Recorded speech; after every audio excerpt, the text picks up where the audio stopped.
views and opinions expressed by guests on the podcast are their own and do not necessarily reflect the views of Two Cops, One Donut, its host, or affiliates. The podcast is intended for entertainment and informational purposes only. We do not endorse any guests' opinions or actions discussed during the show. Any content provided by guests is of their own volition, and listeners are encouraged to form their own opinions. Furthermore, some content is graphic and has harsh language. Viewer discretion advised and is intended for mature audiences. Two Cops, One Donut and its host do not accept any liability for statements or actions taken by guests. Thank you for listening.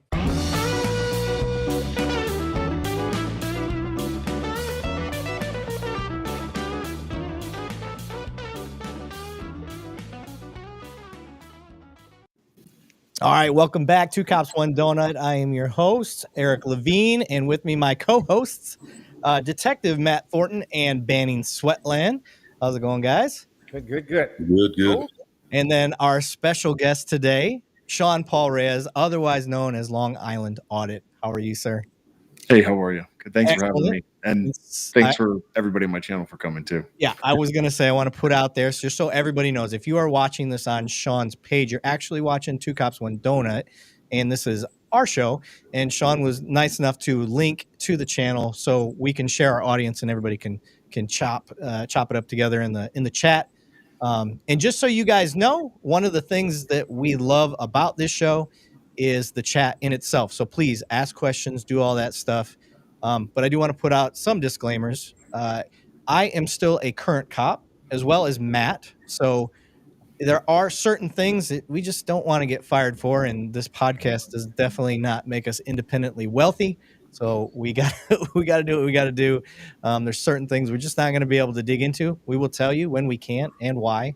But yeah, we want to try to be as open and transparent and have fun and answer questions and talk about basically Sean tonight. Our show, I want our audience to kind of understand Sean and everything. But before we do that, I'm going to try to pop the chat up and just see who's in the house. I know we got a lot of people from ours in the background today, also supporting the show as Alan and Deadleg from Two Cops, One Donut. They are in the background trying to mitigate all of the chat. And I told Sean that the chat was going to go crazy, more than we're used to and can probably keep up with, because already there's like 1,100 people chatting away, Sean, so it's going to be difficult. But let's get to our guest. Sean, can you tell us who you are, what you do, and what it is that has made you so popular?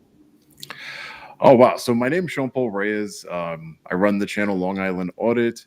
I've been doing for 4 years now, basically conducting First Amendment audits. I cover matters of public interest when it comes to law enforcement.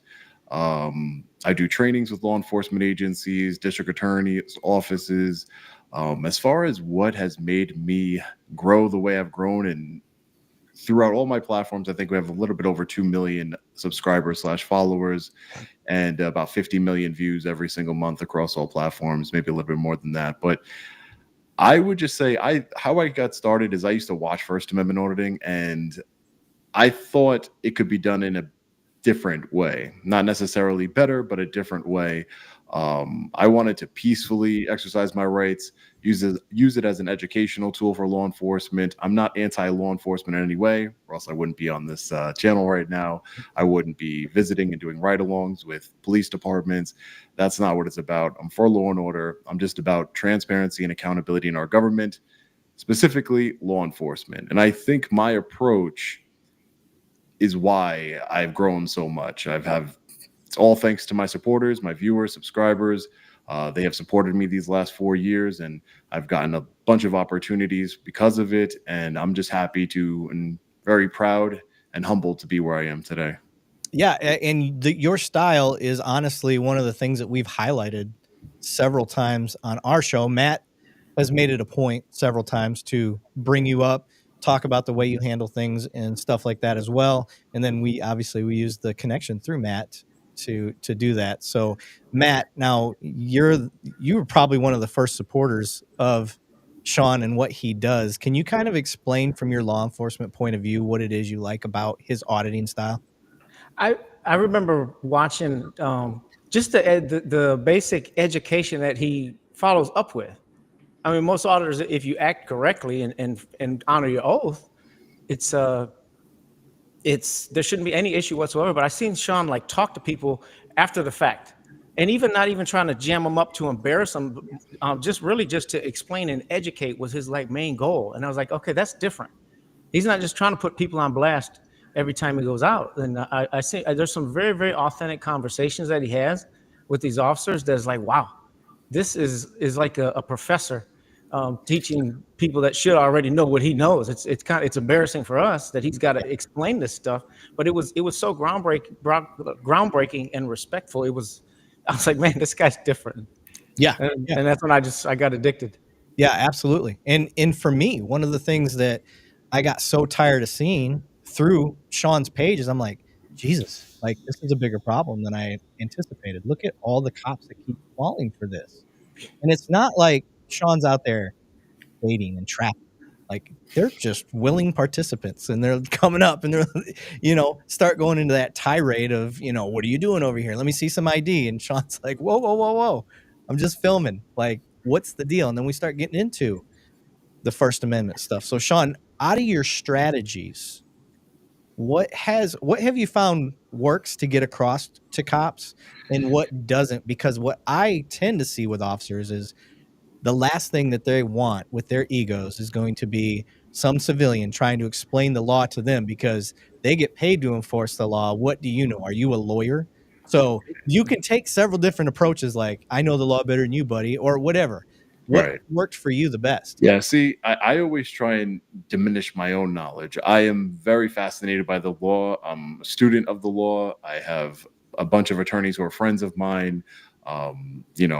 Doing what I do, I need to surround myself with attorneys. And I have Jacob Uriel's one of them, criminal defense attorney in Brooklyn, New York. And he actually is a former prosecutor. He has a wealth of knowledge. I've learned so much from him. He's kind of taken me under his wing.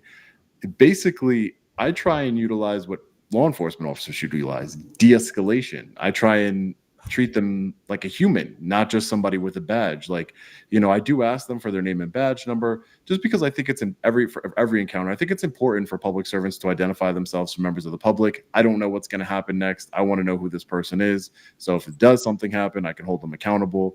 It's just like my first little test to say, hey, are you going to be professional, or are you going to just be like, my name's right here, and give me attitude right off of the rip? Because read it. I don't right. Just read. Some people can't read, right? Yeah. But it's about being professional. I try and de-escalate the situation. I try and keep my cool and speak in an even tone. Don't raise my voice. Don't use any profanities. Don't try and criticize the officer off the rip. I will criticize an officer if he's doing things that, I believe violate the Constitution. I believe violate my rights. I will criticize them for that, and I will bring it up. I have no qualms about doing that. But I try just to start off with, hey, let's do this. Let's start off, hey, my name is Sean.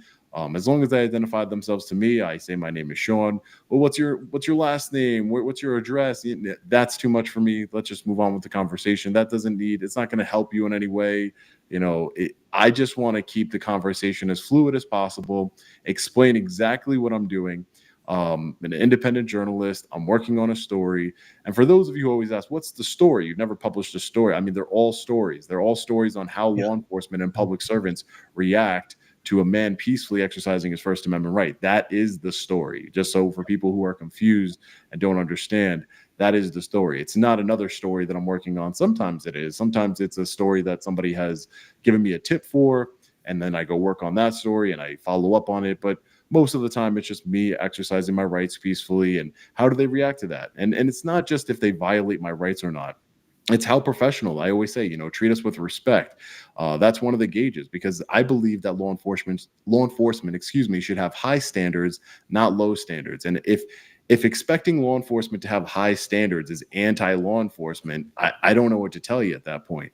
I believe if any law enforcement out there can say, high standards is a problem, accountability is a problem, transparency is a problem, respecting members of the public is a problem, then you're part of the problem, quite frankly.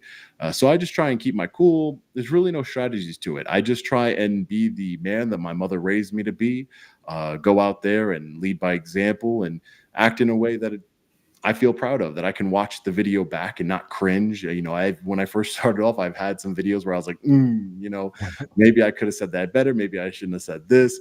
Looking back on it now, or even my family members, they'll tell me, you know, I don't really like the way you acted that way. And then, you know, some of my audience would be like, you're too humble, you are too meek. You got to tell them, you got to really get at them. And that's not the way I operate, you know, because a judge is going to see that video one day. Maybe a jury is going to see it one day. And I want to be able to hold my head up high when that video is being played and say, I didn't do anything wrong. Not only did I do nothing illegal, I was completely professional throughout. Yeah. It kind of reminds me of, you know, and okay, so it's kind of cheesy to say it this way, but historically it's still accurate. The movie with Mel Gibson, The Patriot. You remember the line when that general was chastising the other British commander, and he said, you know, he goes, it's not winning the war, it's the manner in which you win it. And I think that speaks a lot to the way that you conduct yourself while you're out there. And one of the things that I like and that we try to highlight with your videos is you never open the door. They do. The cops that mess up with you, they seem to open that door. You know, you asking somebody for their name and badge number, if that triggers an egotistical response, you've already got them. Emotionally, they're hijacked right away.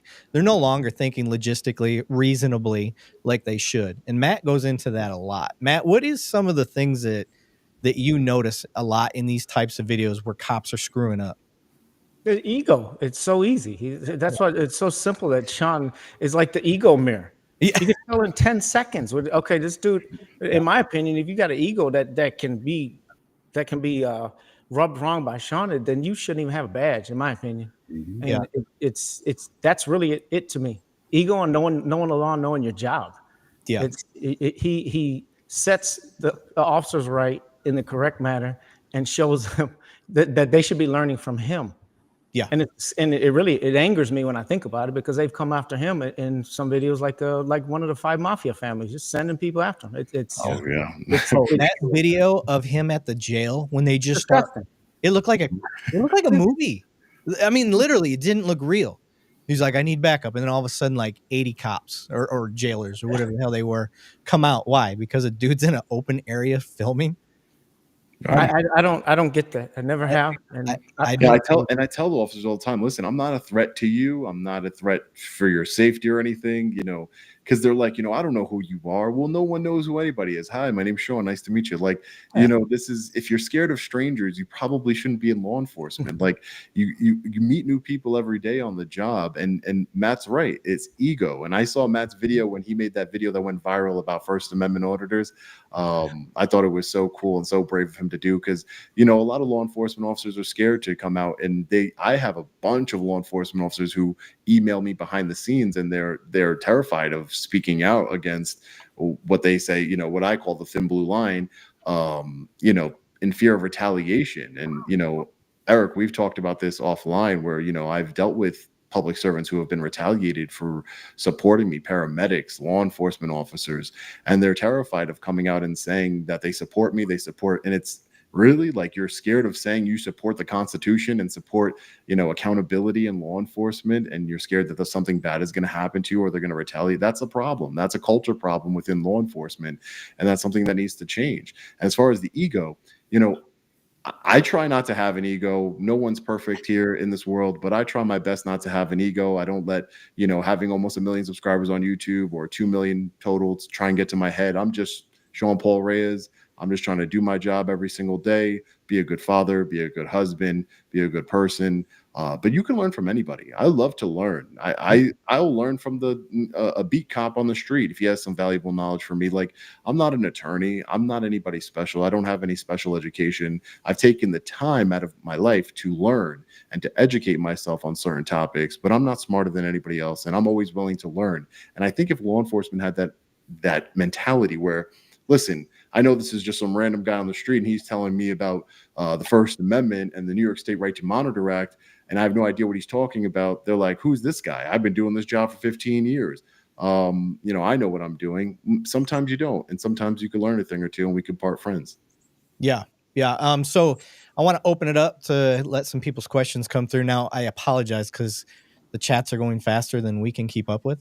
They're flying through, so I'm trying to keep up the best I can. I managed to pull this one out of Mr. Billfold, so this one goes to you, Sean. He said, Billfold, my guy. yeah, he's one of our main guys. Good dude. He said, are you going to file against those troopers in Elmira? What made you decide not to take the ride that day? So can you give us a backstory on that if you know what he's Sure. So Elmira video just came out, Elmira Correctional Facility. It's a facility that I was very interested in just historically. It used to hold Confederate soldiers there. So I went there to check it out. And one of the state troopers, the New York State troopers that arrived, one we had a great conversation with. I had a great conversation with one of them. He's like, I get what you're doing. I get your mission. I appreciate it. And then the other cop comes and he's like, you're going to leave now or you're going to go to jail. So under threat of arrest, I left the facility. In New York, so the First Amendment, and again, this is not legal advice to anybody. This is just my understanding of the law. But the First Amendment, you have reasonable time, place, and manner restrictions, different forums, traditional, limited, and public forums. But the New York State has a law that's been codified that is the New York State Right to Monitor Act. And it says you have the right to record law enforcement, correctional officers, security officers, any sort of officer in the course of their duty from public property. And there's no wiggle room in it. So correctional officers operate on correctional facility property and they enforce their policy over the law. I tried to explain to them, this is a New York State law, read it, and it will tell you exactly what is allowed or not. It basically codifies the First Amendment, right, for the New York State. And there's civil liabilities against the officers who violate this. The only way you can arrest somebody when you're filming is if they're obstructing an OGA, which in New York, I know a lot of states, it's obstruction could be anything, but in New York, it's physical obstruction is written into the statute. So I went there. I was told to leave or I'll be arrested immediately. So I left. So I've had situations where I've left under threat of arrest, and I've had situations where I've taken the ride. It all depends on what I'm trying to accomplish. If it was at a city hall, maybe I'm trying to bring more awareness to it because I'm going to go all out and take it to trial, and I want to get that exposure. I want to take it to a jury of my peers or a courtroom and go all the way.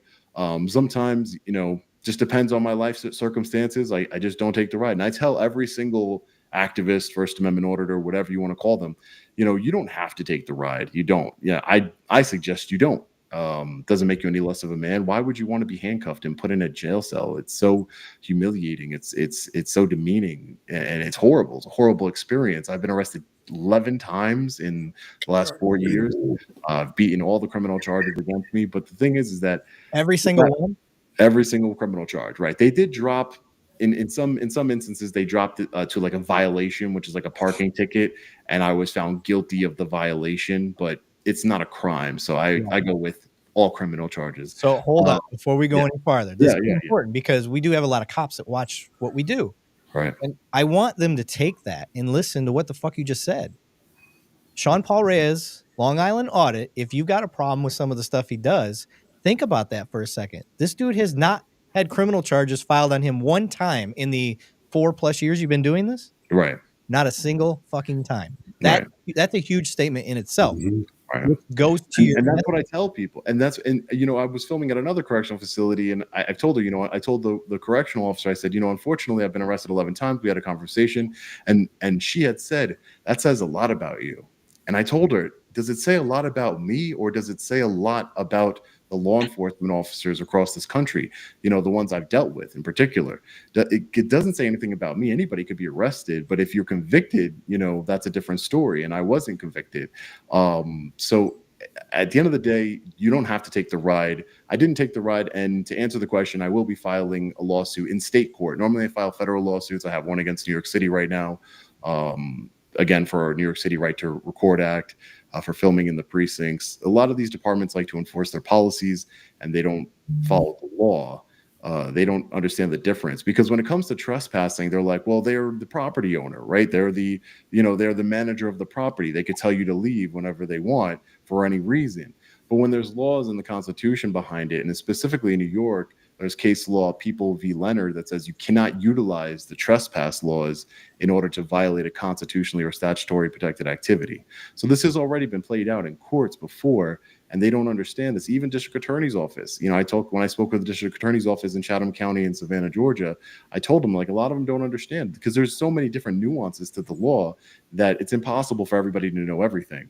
But the thing is that once you realize what you're doing is wrong, you need to stop and you need to dismiss the charges and do the right thing and save face, but they don't do it. That's the problem. Yeah. I don't normally do this, but this guy wrote a novel and I want to make sure he gets heard with what he was trying to say. It's really big, so I'm going to read it. Many people are taught that obeying authority is always the right thing to do, but history shows that true morality often means standing up to unjust laws and those who enforce them. Some of the worst crimes in history, slavery, genocide, and oppression, were carried out legally by people who believed they were just doing their jobs. Real changes come from those who resisted, not from those who followed orders. When people stop blindly obeying authority and start thinking for themselves, the power of tyrants disappears. Their strength depends on the support and obedience of regular people. Belief in authority is what allows injustice to grow. It's not evil individuals alone, but the millions who follow orders without question that make large-scale harm possible. If people stopped supporting unjust systems, those systems would collapse. Justice requires personal responsibility, not blind obedience. That's beautiful. Really. Absolutely amazing. Thank you for writing.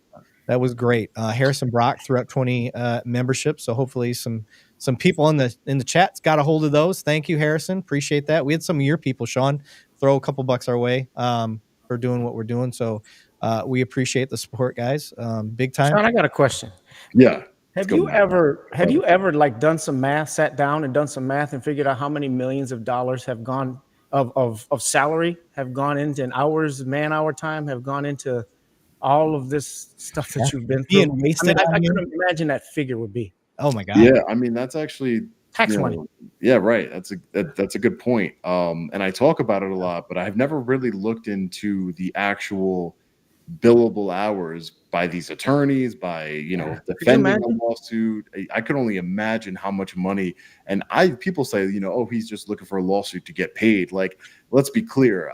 These lawsuits, they're the biggest one I have going. I'm not even suing for money. I'm just suing for the policy change. I could have sued for money, but I didn't think it was the proper venue for money. I have no problem suing government agencies for money. Let me be clear.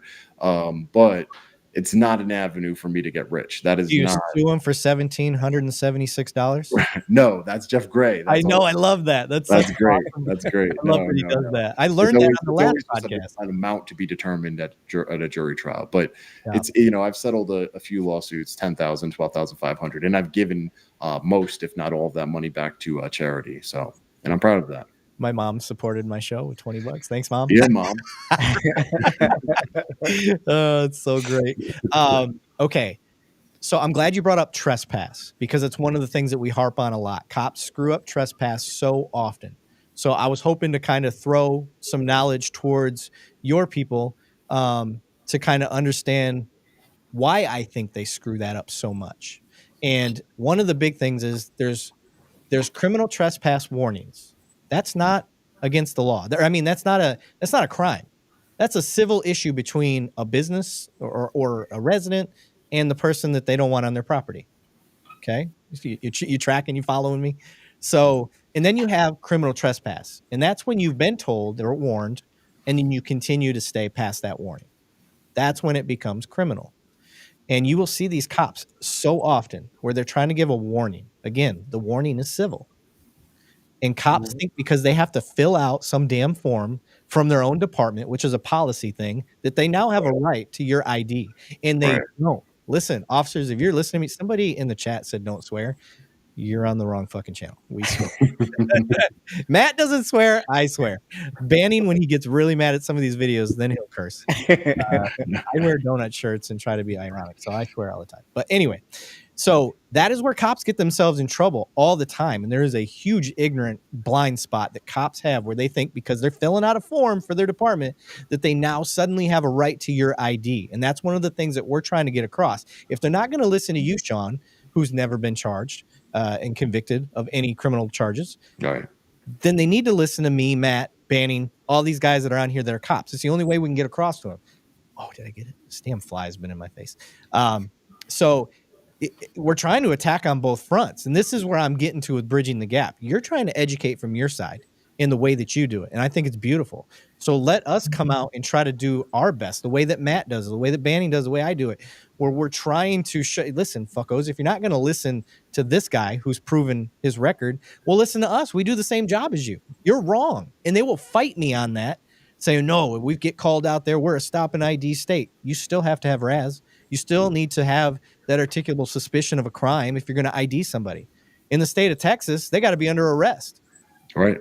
So it's either under arrest or a lawful traffic stop. That's the only time I can do a mandatory ID. And even then, you still have the right to tell me to pound rocks. You're just going to get charged for it. And cops will lose their ever-loving mind because they're doing a criminal trespass warning, again, civil, and you're not giving up the ID. So we're trying to get that through to cops.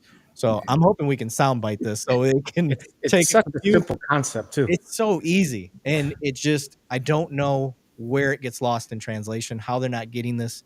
There's obviously a huge gap in training from one department to the next. Banning, you sound like you got something, buddy. Man, I just want to thank Sean for the content that he puts out there, because I've been out of the game for a year, and even being an FTO, which is field training officer, training these guys, we would actually sit down, log into a department computer, pull up Long Island Audit, and I want to see the look on somebody getting out of the academy's face, put into the situation, and I want to hear their answers. I'd pause, and this would go into what's called a DOR, and that's an official daily observation report from an FTO to a recruit. And I was able to teach a lot just based on your content that you put out there. Man, I hope there's just as many cops across the country that are looking at this that may have not received, and I wouldn't know why they haven't received any training yet. But friggin' man, your page is awesome, and I appreciate what you do. Yeah, I want to highlight this comment. Axe, they don't recall. Do not get us started on that idiot. We call him Joffrey on the show to reference Game of Thrones, because it is the opinion of everybody on Two Cops, One Donut that not only was he ignorant of the law and how all that stuff goes, I think, and this is, I'm speculating because I don't know what he truly thought and I don't want to get sued. He was lying, clear as day. He'd been coached. You saw that, didn't you, Matt? Yeah, it was reprehensible. It was disgusting. Yeah. That guy has no business in law enforcement. And if he did lie, if he was lying during that dude needs to be in jail. Right. There's a lot of reasons he needs to be in jail. Yeah. Now I will give the cop out. If that whole department's just so terribly trained, and that is, they all think that way. They all thought what he was saying was right, and they didn't know that. And this is a big what if. But if it was so poorly trained, okay, fire him. Don't let any of them be cops again. But does that make them criminally liable? I don't know. I mean, I want to push back. That was clearly not just ignorant, undertrained. That was malicious. That man is a malicious human being officer that he has no business, in my opinion, being a law enforcement officer.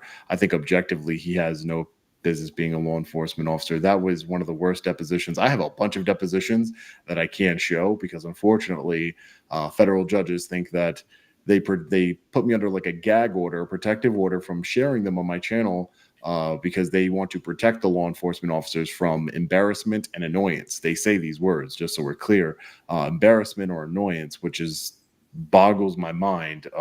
Hopefully when the lawsuits are finished, I'll be able to show them. One of them's already finished and they won't let me show it still. So I have to appeal it. It costs money. It's just a whole big ordeal. But that guy, Sergeant Joffrion, he's a supervisor. I can't even. That was definitely malicious. And I will say I'm a very peaceful individual, but I've never wanted to punch somebody in their face. Thank you. More than I've wanted to punch Sergeant Joffrion during his deposition. It didn't even seem real. No, it seems AI. Yeah. Okay, just to give you guys reference, a lot of you guys don't know, Banning was a city cop for a little while, but he was also a deputy in a rural area. So the dude's used to, having to wrestle cattle out of the road and all that stuff in Texas and be by himself for long periods of time, not having backup and all that stuff. But to see a person that could never afford to be a hot-tempered guy in the field because he's alone and he doesn't have backup right around the corner or any of that, like to see him get mad people in the chat were like, Banning's face is getting red. He was fuming. And to see Banning get pissed off at that dude, that speaks volumes to how punchable his face was. Very punchable. Right? I did a reaction on my channel with a former prosecutor who's, you know, on the up and up about everything, and he was like punchable. Yeah. See? Yeah, absolutely. You Oh my God. That got me so worked up. Okay, so I want to keep having these chats. Let's keep talking and doing all that stuff. Somebody's also brought up ego. I want to, Sean, and this is something maybe you can bring attention to. Now, offline, we can talk specifics, but at my department where I'm at, and you guys, I won't say where I'm at simply because I don't want to get fired again. Like, if you guys figure it out, it's not that hard to figure out where I'm at. I've been audited before as well. So you can find the audits of me. But anyway, the point that I'm getting to, we actually now in the last 2 years, because of videos that we keep seeing of cops getting in trouble and screwing up, it's usually the ego that starts it. We have an ego class that we're teaching our recruits, and we're breaking it down, not just common sense. We're breaking it down scientifically. Like literally, when you're thinking logically, I think the way that it goes is you're thinking with your frontal core, your frontal lobe. Right. But when you start to think with ego and you let your emotions take over and they get hijacked, now you're thinking with a different part of your brain. You're literally thinking with a different part of your brain. So we're trying to teach our officers when that happens, how to recognize the signs and symptoms and know when to tap out or know when to fix it if you can. Some people just get so emotionally hijacked they can't recover fast. So it's good to tap out. If Matt and I were on a call and, you know, I just seen a baby that got abused, I may get a little pissed off and I'll be like, Matt, I can't, like, you got to talk to him. Like, I can't talk to him on this one. I'm not there yet. And Matt's going to step in. All right, I got it, partner. But you got to know that about yourselves, or Matt's got to see it and say, Eric, no, step back. You look like you're getting red. I don't want you to doing that. Matt, do you agree? Is that? Yeah, I mean, it's infectious. I mean, I'm chilling, laid back, and I'm a professional. Then I'm going to demand it from every cop that comes on any scene that I'm at. Yeah, I mean, it comes from leadership, but it just comes from doing it, just being a leader by showing them, not just telling them. So yeah, it works like that, and I do that with my partners. I mean, it's happened, but usually I hold my partners know they better act right by me. So yeah, yep. Absolutely. What do you think about that, Sean? Is that a good idea? Is that something you think? Yeah, I think it's a great idea because, you know, I've been trying to put myself the last 4 years in the headspace of a law enforcement officer. I've never been on a call. I've never, you know, had to deal with any of the, you know, nuanced behaviors that happened, you know, the horrific things that happen. You know, I can only imagine that there are instances where there are pretty traumatic things that a cop has to see or be involved with that a normal everyday person doesn't. Car accidents, you know, sexual abuse cases against minors, things of this nature, you know, domestic violence. And you know, it's got to take a toll on your psyche, right? On your mental health. And, you know, I think we talked about this offline, Eric, is that, you know, it's on the command staff to recognize this and the culture of the police department to accept that, hey, listen, I'm not good on this call. Like, I need to go home early. I need to do this because my head's all messed up from this last call. And not being, you know, I can only imagine if that happened, maybe, you know, the department would say like, oh, you know, Matt had to go home early. Did you hear Matt had to go home early? Like, you know, what a softie or whatever, you know. It's about the culture, the command staff. And I think it's good for people to take a break from continuing to, because the ultimate job is you guys are to enforce the law and to respect people's constitutional rights. And a law that, just to put this out there, a law that I see that's not enforced at all, basically ever, only in really high profile cases, there's a federal law for violating somebody's rights under color of law. Like, that is a criminal charge that can be levied on a law enforcement officer every single time, like against Joffrion. Why isn't he being charged federally for violating Jeff Gray's constitutional rights? So there's got to be the accountability aspect, but you got to take personal accountability of your own mental health and what's going on with you. Because again, I try, and I'm not an expert in everything. I'm definitely not an expert in law enforcement as far as the job. But I would say just be a human, recognize your faults, recognize your limitations, and go from there. Yep. Leroy, he sent out $5 to us, man. We appreciate that. Everybody that's been supporting the show tonight, Thank you. It just rolls back into the show. It doesn't go in anybody's pocket. We just use it to support what we're doing.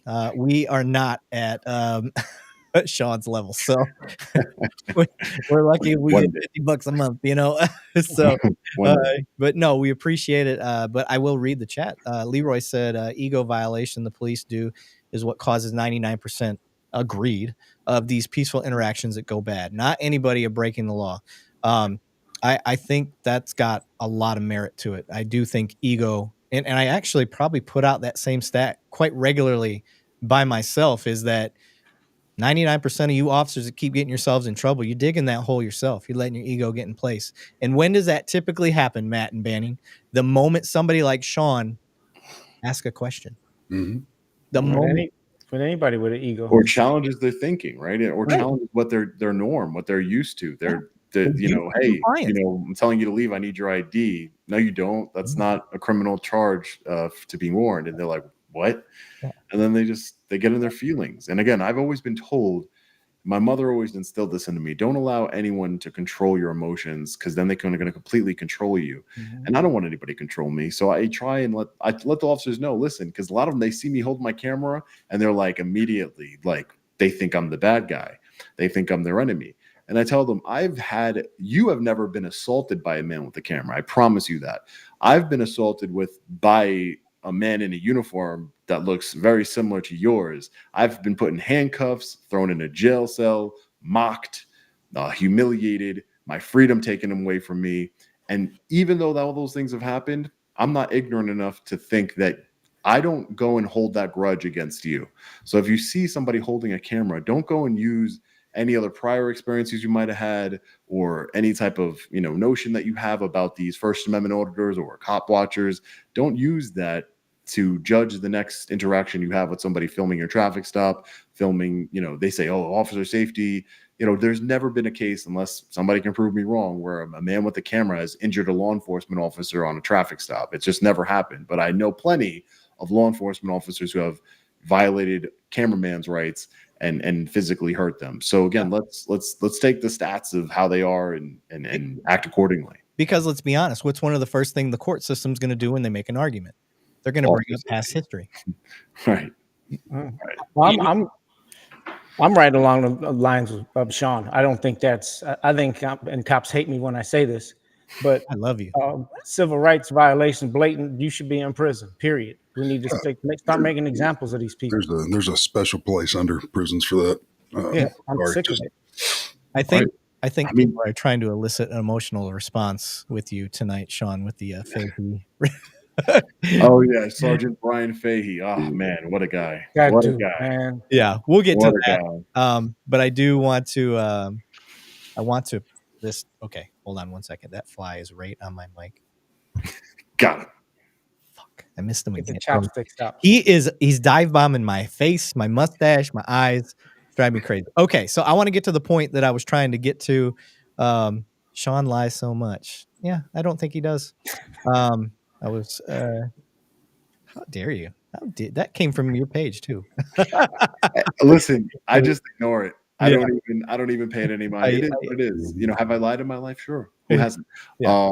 But again, I've been doing this 4 years, man. You could tell me anything you want to tell me. I know the only people who are important to me are the people that are in this house with me right now, and my close friends. That's the only opinions that matter, honestly. So I'm sorry to hurt your feelings if that hurts your feelings, but sorry, don't care.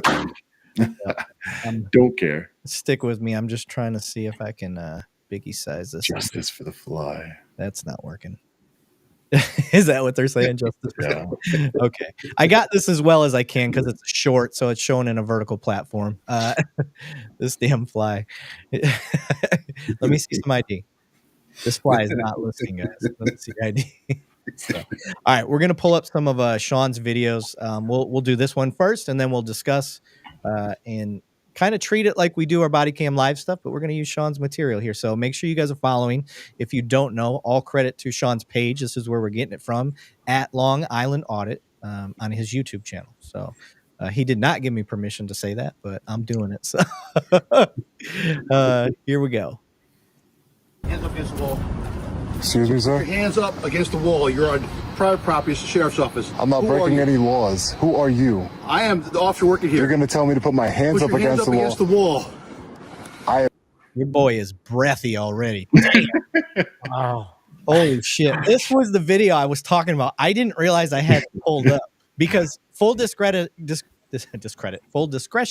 I asked some of our guys that this is the fun part about our show, Sean, is we are very interactive with the people that follow us. So I had a couple of my people, shout out to Tim and shout out to Mr. Billfold. They pulled all these videos for us today on you because they know your history better. They're actually the ones that helped us find you.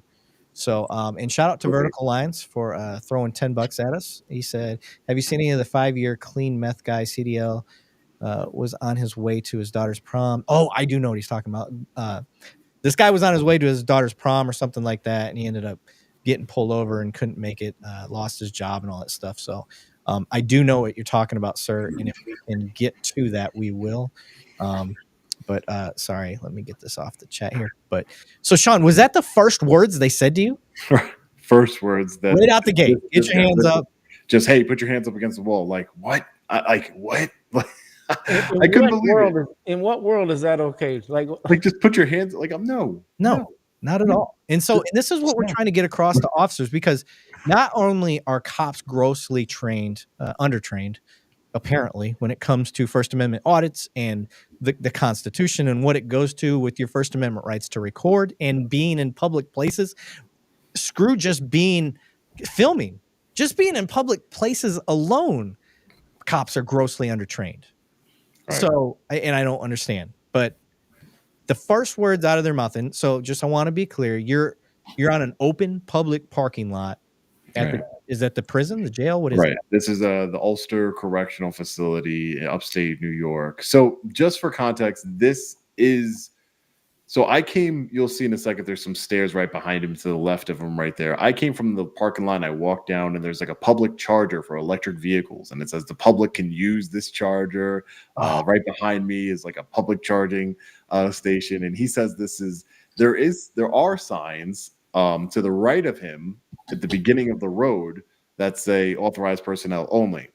Which is weird to me because there's a public charger there that has a sign that says this is open to use. It would pop up on your map. I checked. It popped up on Google Maps for people to charge there. So that's a problem that they were going to address. I've already spoken to some people at the sheriff's office there. But this is open to the public. I mean, he's, again, just put your hands against the wall is your first thing you're going to tell me. Put your hands against the wall right now and not even identify yourself. Like, it's classic refusing to de-escalate. Yeah, no, and props to you, Sean. That's some very good investigative work that you did on your side. That I know detectives that wouldn't have thought to do that when they would have went to go put a case against you. They wouldn't have checked to see if that public access electrical charging place was on the map for people to gain access. I don't go. You'll never catch me in a restricted area. Maybe one time because I didn't see the sign. But other than that, and the cops were really cool about it. But other than that, I always make sure that there's no signage because you need to have, it's got to be like, I think a reasonable person, again, not an attorney.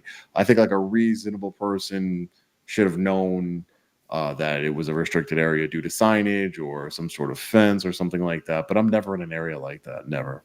Yeah. We read that one already, Alan. All right, let's keep going with this. I am not breaking any laws. You have no authority to detain me. Are you even a deputy sheriff? Are you more manpower out to where the car could come right now? More manpower for what? You can't be here filming. Sorry, you seem tired after what you just did, but I'm not a threat. All right, let's stop. That was a dick move, bro. That was a dick move. We called him out. I never said I can't be a dick, man. I've never once said that. Never. That wasn't a dick. That was beautiful. And again, they always start it right, hands against the wall. I'm pissed off now, right? Yeah, so, but like I said, you always let them open the door. Right. He opened it. Right. That's exactly what Pac-Man from the movie Colors, the evil cop, and that's what he did to the kids in the neighborhood. Yeah, say like the Hands Against the Wall. That was a movie. They were trying to make him young. Sean's too young. He don't even know what you're talking about. Oh, I remember the song. I am a nightmare walking. Walking. Psychopath walking. Bro, I loved Colors. That was great. There's an old bull and a young bull. Come on, Yeah. Sean. You know that joke? No. You're gonna offend them. I'll tell you. Matt can't swear. So there's an old bull and a young bull standing up on top of a hill looking down at the female cows. What do you call them, Banning? Heifers? Well, you heifers, yeah. I don't know. Looking down at all the female cows, and the young calf looks at the old bull and he goes, "Hey, let's run down there and fuck one of them." Oh, my God. And the old bull says, "Nah, son, let's walk down there and fuck them all." He goes, "Once you figure that out, you'll understand the streets." So, there's a lot of wisdom to that, right, Matt? He's just losing his followers, man. I know, yeah, I'm losing it. I didn't make the joke up. It was on the movie. I'm quoting, fuckers. So, yeah, anyway, every single cop, fat, lazy, and stupid. Yep. Hey, come on now, I'm in shape. Just because I'm wearing donuts, I mean I'm not in shape. I'm still in the military. I still got to pass the PT test. So, I'll answer that. Too many. yeah, there are too many fatties. Not gonna lie. Okay, let's keep going after Sean's burn here. No. You're not allowed to be here. I'm telling you now, you're going to be arrested. Go up, put your hands on the wall. I'm telling you, I'm not going to put my hands against the wall because I haven't committed a crime. You can't be here. Being here is a crime. No, it's You see not. the sign on the way in? There is no sign. There's signs say this is the Law Enforcement Center. That doesn't matter. Look at these guys running here. This is not. I'm telling you, put your hands up against the wall. Look at these guys. You can hear them all heavy breathing. Trying to get there. Jesus. We got action. We got the guy with the They were looking forward to that. Jesus. All running in. Hands up. I'm not against the breaking any wall. laws. I'm not. cannot Don't be do here. it. Don't violate my rights. You There's cannot no be here. signage here. There's no signage. There is no signage. You guys need to calm down. There is no signage. Look when I walked in right here. Look where I walked. So they don't even know. Okay, let's go police style on them, Matt and Yep. Ben. Yep, you bet. What path did they take? What path did our suspect take? If there's two ways to get in there, Sean, was there two ways? Yeah. Okay, Right. so there's two ways of access, and they're pointing out one. Right. Do you even know which direction he came in through? Right. So if you get them doubting themselves, you can tell right away. And Sean wasn't fucking playing on this one. This is what Sean is doing right here. Is just classic resisting of an unlawful order. It was an unlawful order to put his hands on the wall, and Sean knows his stuff, and he's like, no, I don't have to. That's not lawful. Now, Sean, I'm sure you would agree. Please know what you're talking about and you're doing when you do this stuff. Right. There's, I mean, Sean's you about to learn some hard educate lessons. yourself. That's the most important thing. Surround yourself by people who are smarter than you. Educate yourself. Yep. And because you don't want to give any of these law enforcement officers an opening to arrest you lawfully, and then you're going to go to jail. Yeah. And you're not going to beat it. Like my authority. Yeah, and you're not gonna. That's the other part. Like, if you're gonna do this stuff, like we saw a video not too long ago of a person pressing, trying to be like a agitator protester, and they had already given the warnings, like, hey, this is turned violent. We're shutting this down. It's no longer a peaceful protest, and they gave like 15 minutes worth of warnings, and some lady comes up and just throws herself at the wall, and they just opened it up as soon as she went to jump, and then they swarmed her and arrested her. And it's like, you can't turn violent. Like, I know what your limitations are. Yes, you can protest, but the moment you start becoming violent, like, things change. Right.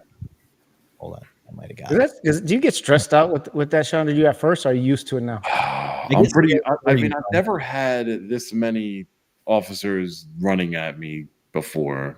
This was the first incident that I've had this happen. I've had a lot of law enforcement officer presence, but not such a aggressive one, I should say. So I got a little bit excited. I'm like, this is I'm not perfect, and I'm like, oh man, I'm gonna get beat up. These because it's not a regular situation, and that's one of the perks of being a law enforcement officer, right? Like, you can do things that might not be lawful, and I can't defend myself, whether I can legally or not. In reality, I work in reality. That's in reality, whether it's an unlawful order, whether it's excessive force or anything like that. I defend myself physically, I'm going to get beat down to the ground, and I'm going to be charged with felonies for, putting my hands. How dare I put my hands on a law enforcement officer? That's the reality. So I know there's nothing I can do to defend myself. If a regular citizen comes up to me, I'm like, all right, man, well, I'm going to put this camera down because we're not doing this. And but with law enforcement, really nothing I could do. Yeah, and that's it comes stampeding towards you. Look like Bro, I would have been stressed. Like, I get nervous, like anxious for you. I'm like, oh my God, because I don't know how it's gonna go. Oh, you should imagine my family. Oh, I didn't even think about that, dude. You're married, right? I'm married, yeah. Does she watch your? My wife doesn't watch my stuff. No, I mean she'll watch. She used to watch it more than she does now. It just she doesn't want to be stressed out. She fully supports everything that I do. But when I first went, I was like, hey, I'm gonna go do this audit. I had no idea what I was doing, and I was like, I'm gonna go try this out. It was during COVID, and she was like, all right, be safe. And if she would have told me no, I would have never done it. There would never been a Long Island audit. So appreciate her support. My family all supports me because they know who I am. They know me, so they know that I'm not malicious and I'm not anti-law enforcement. So yep. Shout out to Flix Flux, said veteran rights vanish when cops learn. I'm a combat vet. Routine stops escalate fast. My service shouldn't mean fear and force. Stop discriminating. I can tell you right now, anytime I deal with a vet, it's actually relieves me. I'd rather deal with vets because I'm military. I'm still a military cop for the Air Force. I'm in security forces, so quasi-military according to Banning because he was a Marine. So, but problem is some cops think everything they say is a lawful order. You're damn right. Some of them do. And they think everything that comes out of their mouth is a lawful order because it's coming from a lawful order officer. Sean's I'm like, giving are you a you? lawful order. Are you? No, I don't think you are. I would just be like, no, you're not. I don't think that word means what you think it means. I held on to this comment. I wanted to read it because it was a really good one. Sammy Rodriguez said, Sergeant Erik Lavigne, the problem is that it takes a lot of white paint to make black paint fade away, meaning the system's already corrupted and the agencies are already comfortable with protection that they are getting from the top of the the enforcement agencies, and that will take lots of years to fix. My blood really boils watching the tyranny that I see from law enforcement agencies, and this is the reason why lots of people hate cops. I'm with you. I understand, and that's one of the things I even talked with Sean about this offline. One of the things that I try to do specifically with my show and what we do on Two Cops One Donut is I share good stuff too. I think it's important. Because if all you create is an echo chamber for cops doing bad, or all you share is an echo chamber for cops doing good, you're really missing the ability to help fix things. And that's what Sean does. And that's why I like what Sean does so much is he will show when cops do good. And he'll even say this cop passed or whatever, and give them credit for when they do that. He even goes out and trains police departments that realize they're either not doing very well or maybe they're doing good and they want to know how they can get better. And Sean goes out and talks at those places. Sean, what's your experience been doing that? So, the first ever department was at Detective Sergeant Michael Bannock. He invited me. He's the head of internal affairs at the Hubbard Police Department. And he invited me out. He saw the video of Sergeant Brian Fahey.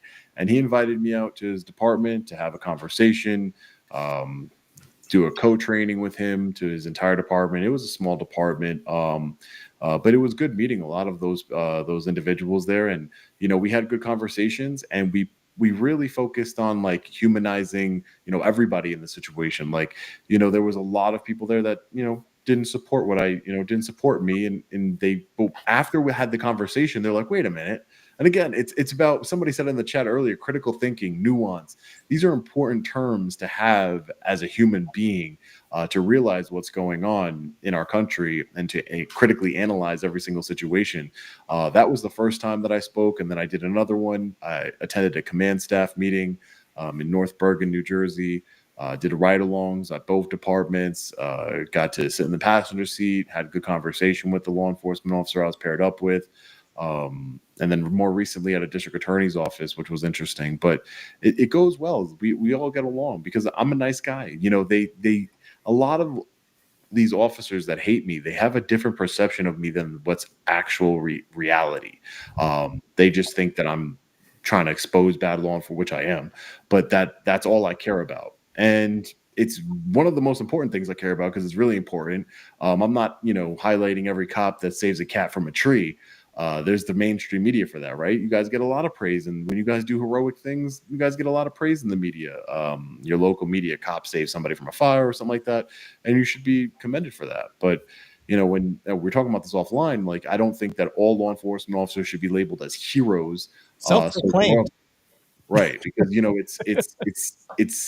it's cheapening the word of hero. Hero is somebody who's defined by their actions, not by their profession, not by a uniform that they wear. So can law enforcement officers be heroes? Sure. But just signing up and putting the uniform on. Yeah, just signing your name on the dotted line and going out and writing people tickets, I don't think that makes you a hero. Wow. Yep. I get a lot of hate mail when I say that, man. That triggers so many people. I'm sure it does, because they want to don't call me a hero. Who doesn't want to be a hero? Who doesn't want? People call me a hero all the time. I don't think I'm a hero. I try and be as humble as possible, because ego is so dangerous. I understand. I see it in cops every day. I see it all the time when I go to these facilities, when I go to these departments, and I don't want to be caught up in that. It is something that, if you let it get to your head, it's going to be a problem. So I try and remain, hey, I'm not a hero, man. I'm just doing my job. Yep. Sorry, I'm looking at the chats. I'm letting my guys know in the background that I'm just looking at the chats that they star. I think there should be a good seasoned auditor in every single police academy in this country, in every class to teach. I mean, you guys teach the law better than most of these instructors. I honestly, don't sue us, but I think we use some of your videos in our academy. Mm-hmm. They've used my videos. I've gotten somebody has said somebody sent me an email that they were, I'm not going to say their name or anything, but they emailed me privately and they said, hey, I'm in the NYPD academy, and one of the sergeants played one of your videos and they were saying how you're the biggest asshole. And I was like, well, I mean, they're using it as propaganda. In the academy, they said that. Yeah, think about that. They're using this sergeant was using my videos and saying this guy's an asshole. They're training them from right the beginning to hate people with a camera. So I'm like, wow. He's like, I couldn't believe it. I'm like, listen, at least I appreciate you're in the class and that you understand that that's total bullshit, and that just disregard that, because it's incredible. It's crazy. Finally, that's disgusting. Oh my god! But the problem that, Sean, that you may not be aware of, and this may give some insight to the people listening, what that one instructor is teaching, the next instructor that's teaching another line, because like NYPD, they're teaching multiple academy classes at a time. So let's say it's class 145 and that sergeant's teaching, but another sergeant's teaching class 146 at the same time. That sergeant may be showing your stuff and saying, look how this is how you handle it. Like, look how he's doing this. He's right. Talking about all the good. And that is the disparity in training that we face, is that what one instructor wants to teach, where's the consistency? We don't have that continuity and consistency in training, even at the same department. Has that been your experience, Banning and Matt? Mm-hmm. That you'll get training from one FTO and then the next FTO tells you the exact opposite. Yep. Yeah, but the disparity is, I guess you're right. It happens. Yeah, and you're like, okay, well, this guy told me to do this, and you're like, no, don't do that. And what's the thing that every FTO, and I'm generalizing, but what's FTO say as soon as you get out of the academy? Don't listen to anything they taught you in the academy. Yeah. It is a lot of changeover. However, I will say that, like, making a statement like that about illegal activity, I mean, that's about as reprehensible as any false teacher that you could think of. That's disgusting. And what I heard a lot when I first got, and I'm old, man. I got into this in 2002, and friggin' I used to hear FTOs tell me and tell other new guys, do as I say, not as I do, and that makes the hairs on the back of my neck stick up. Now, I didn't see anything illegal. But it's the fact, don't even put that into a mind of a new law enforcement officer. Do as I say, not as I do. Well, what are they thinking now going down the road, riding next to this experienced guy? It just pisses me off. Yeah. Where's the honor in that? Where's the valor? Where's the the integrity? Like that's it's too much of that. I want to address this comment from Michael Prusak. He said, you will always be remembered for your billboard truck. Can you go into what we're talking about here? That was wonderful. All right. So I had rented an LED billboard truck, a huge 14-foot billboard truck, to protest. I was unlawfully arrested in Nassau County, New York. The police commissioner there, Patrick Psycho Writer, and I call him Psycho not because I made that nickname for him. That's his friends gave him that nickname. Apparently, he used to jump out of trees and stuff when he was. He's been arrested multiple times: police brutality, perjury, official misconduct, you name it. And he apparently allegedly uses, asset forfeiture in a way that is really bad. I mean, it must be. He won't give me till this day, 2 years later, he won't give me the copies of the asset forfeiture. But anyway, I wanted to expose him for his. It's like a little plot. It's so crazy, the politics and all the minutia of what's going on, that the police commissioner is telling these officers, and they'll say right on body camera, I'm just following orders, man. Like I don't know. Like, and while they had the body cameras, for me particularly, while I'm sitting in the cell, they put a body camera right in front of the cell. And one of the officers came in and he didn't know that the body camera was on. He was like, hey man, can I get your autograph? And then they were like, the body camera. I'm sure he got in trouble for that one. Oh, what? Yeah, no, but Yeah. You don't know the commissioner. He's a bad guy. But I put a billboard truck. I rode it around in front of the Nassau County building. Then I took it around the block where Patrick Ryder resides, and like 15 officers showed up. I wasn't arrested or anything. I think they just patted me down or whatever. But another thing we should talk about is, a Terry stop. I don't think officers really know. I think they think they could just pat everybody down that they want to, and that's not the way the law works. No. But anyway, because they say Terry stop, boom, boom, frisking you. You have to have suspicion of something. That they have a weapon, right? Yeah. You can't just go tap in everybody's pockets. But anyway, I rented the billboard truck. The Nassau County District Attorney office and the Nassau County Police Department, they are very close and they work hand in hand, as you would imagine, but they work hand in hand in their tyranny and their corruption as well. So they sent out these subpoenas to the billboard truck company. They got the license plate. They sent out these subpoenas asking for all this information. And the billboard truck company got really spooked because they were like, hey man, we're not trying to mess around with the district attorney's office. I understand. And they're like, we appreciate your business, but we're not going to be able to rent you a truck anymore. So I went and raised some money, took out some loans myself, and I bought an LED billboard truck of my own so this doesn't happen again. And now I own a 14-foot LED billboard truck, and it's been great. I love it. It's one of my best purchases of my life. I love that truck, man. We call that a gangster move. I love it. I love it. Dude, that is. It wasn't an easy move, I'll tell you that, man. That thing hurt. It was a lot of money. I bet it was. Oh my gosh. I'm trying to find a photo of it so we can share it. I'm not. It's all videos that I'm pulling up. So, but okay. Let's. Before we get to your video, I want to get to this comment right here because it's for you, Sean. Damn it. It says, Sean, what made you pick up the camera to record your first interaction?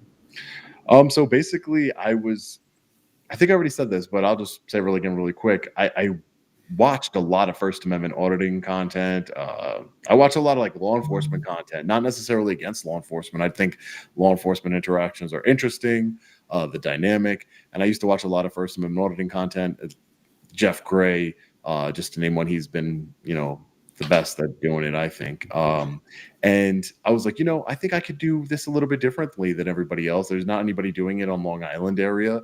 So I decided to just pick up the camera and go. I was furloughed from my job. I was a logistics director for a cosmetic manufacturing company.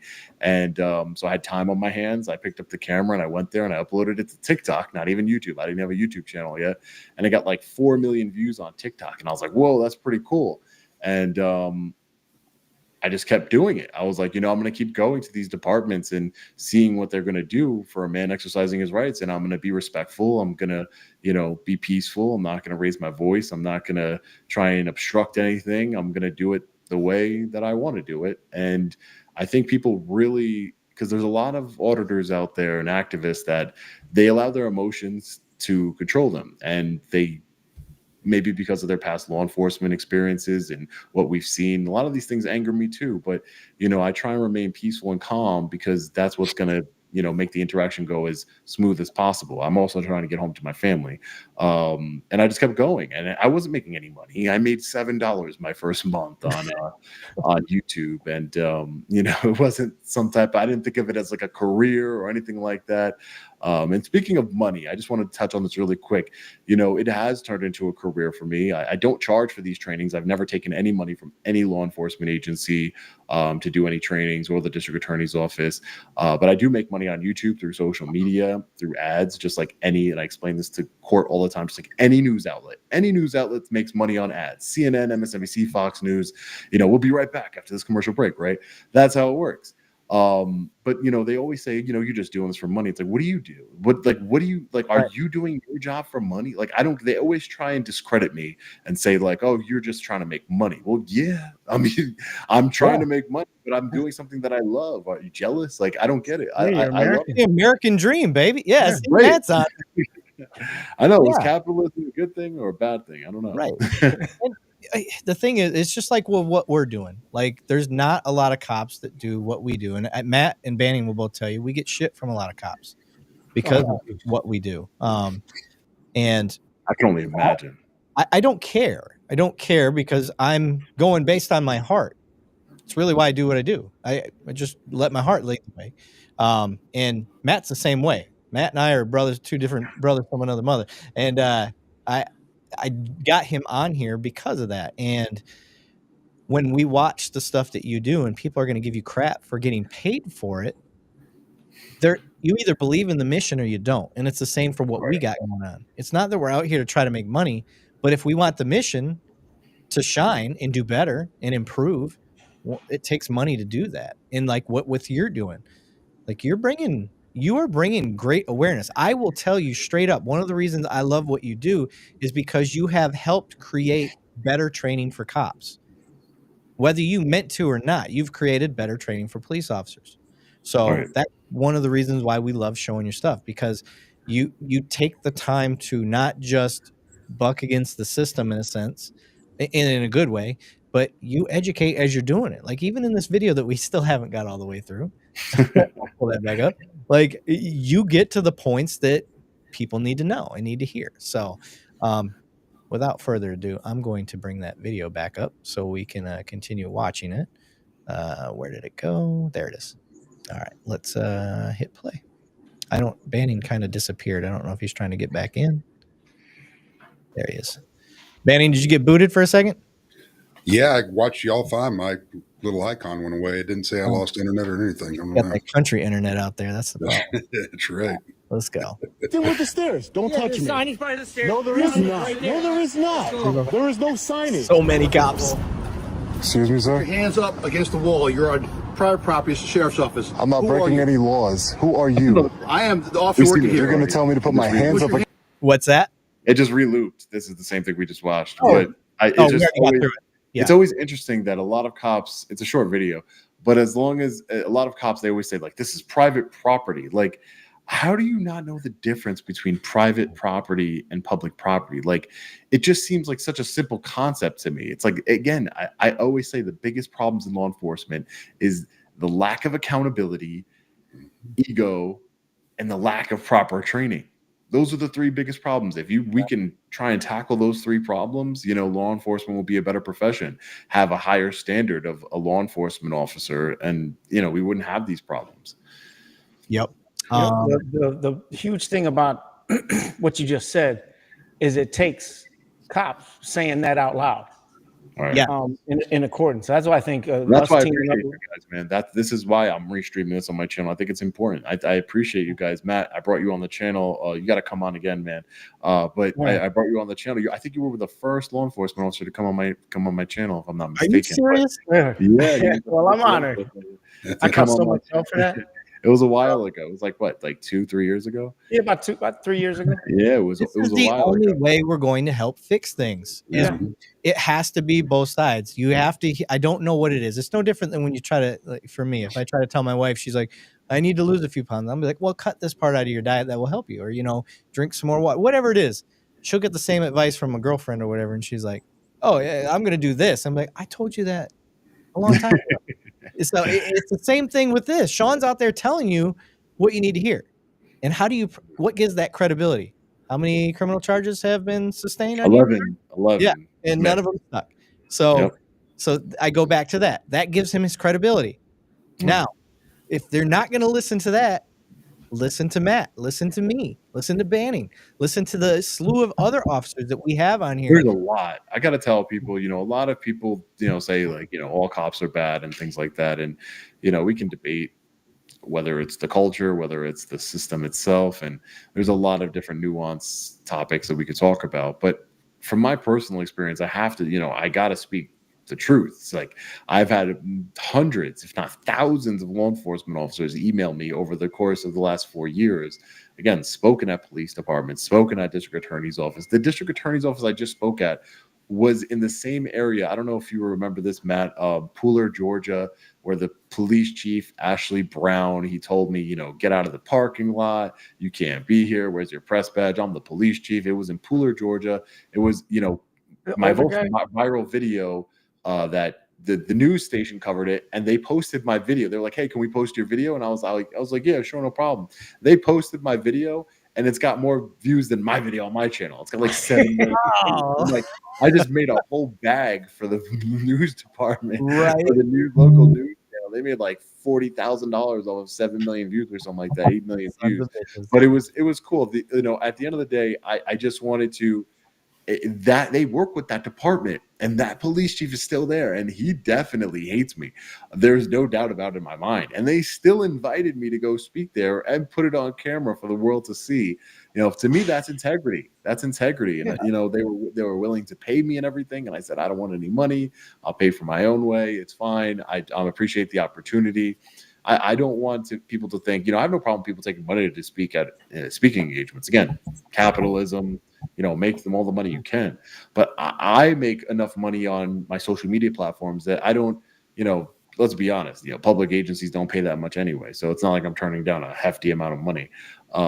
So, I just don't want to take from their budget. I don't want to take any taxpayer money that way. I think it's like my way of thanking that department or that agency for saying, let's work with somebody that we might not 100% agree with, or there's people here on our staff that don't agree with him. And it might give us some backlash, but I think at the end of it, the way I tell law enforcement agencies when I speak to them, I'm like, it's good publicity for you. Why you see the camera in my hand? Why not? Like, if you're acting this bad on camera, I can only imagine what you're doing when the camera's not rolling. Matt makes that point all the time.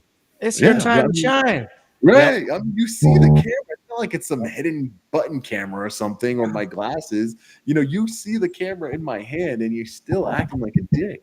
Yeah. And you're still what you do. Yep. Somebody was pointing out my shirt. I just want to give a shout out because it's actually one of our sponsors. So shout out to Retro Rifle. Check out their shirts. Now, guys, what you can't see is the sprinkles on my shirt. They're bullets. So it's kind of one of the cool things about Retro Rifle is they hide guns all over their stuff.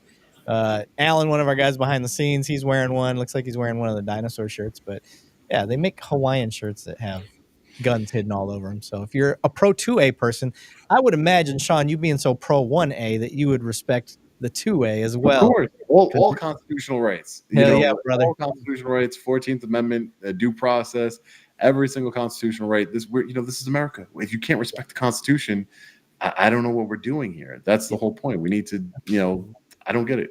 I'm with you. And I think if we're going to make Matt and Banning, if we're going to get Sean to step up his game, I mean, he's been doing 1A, fine. I think he needs to combine 1 and 2. All right. I don't want to get shot. Swing a bazooka around the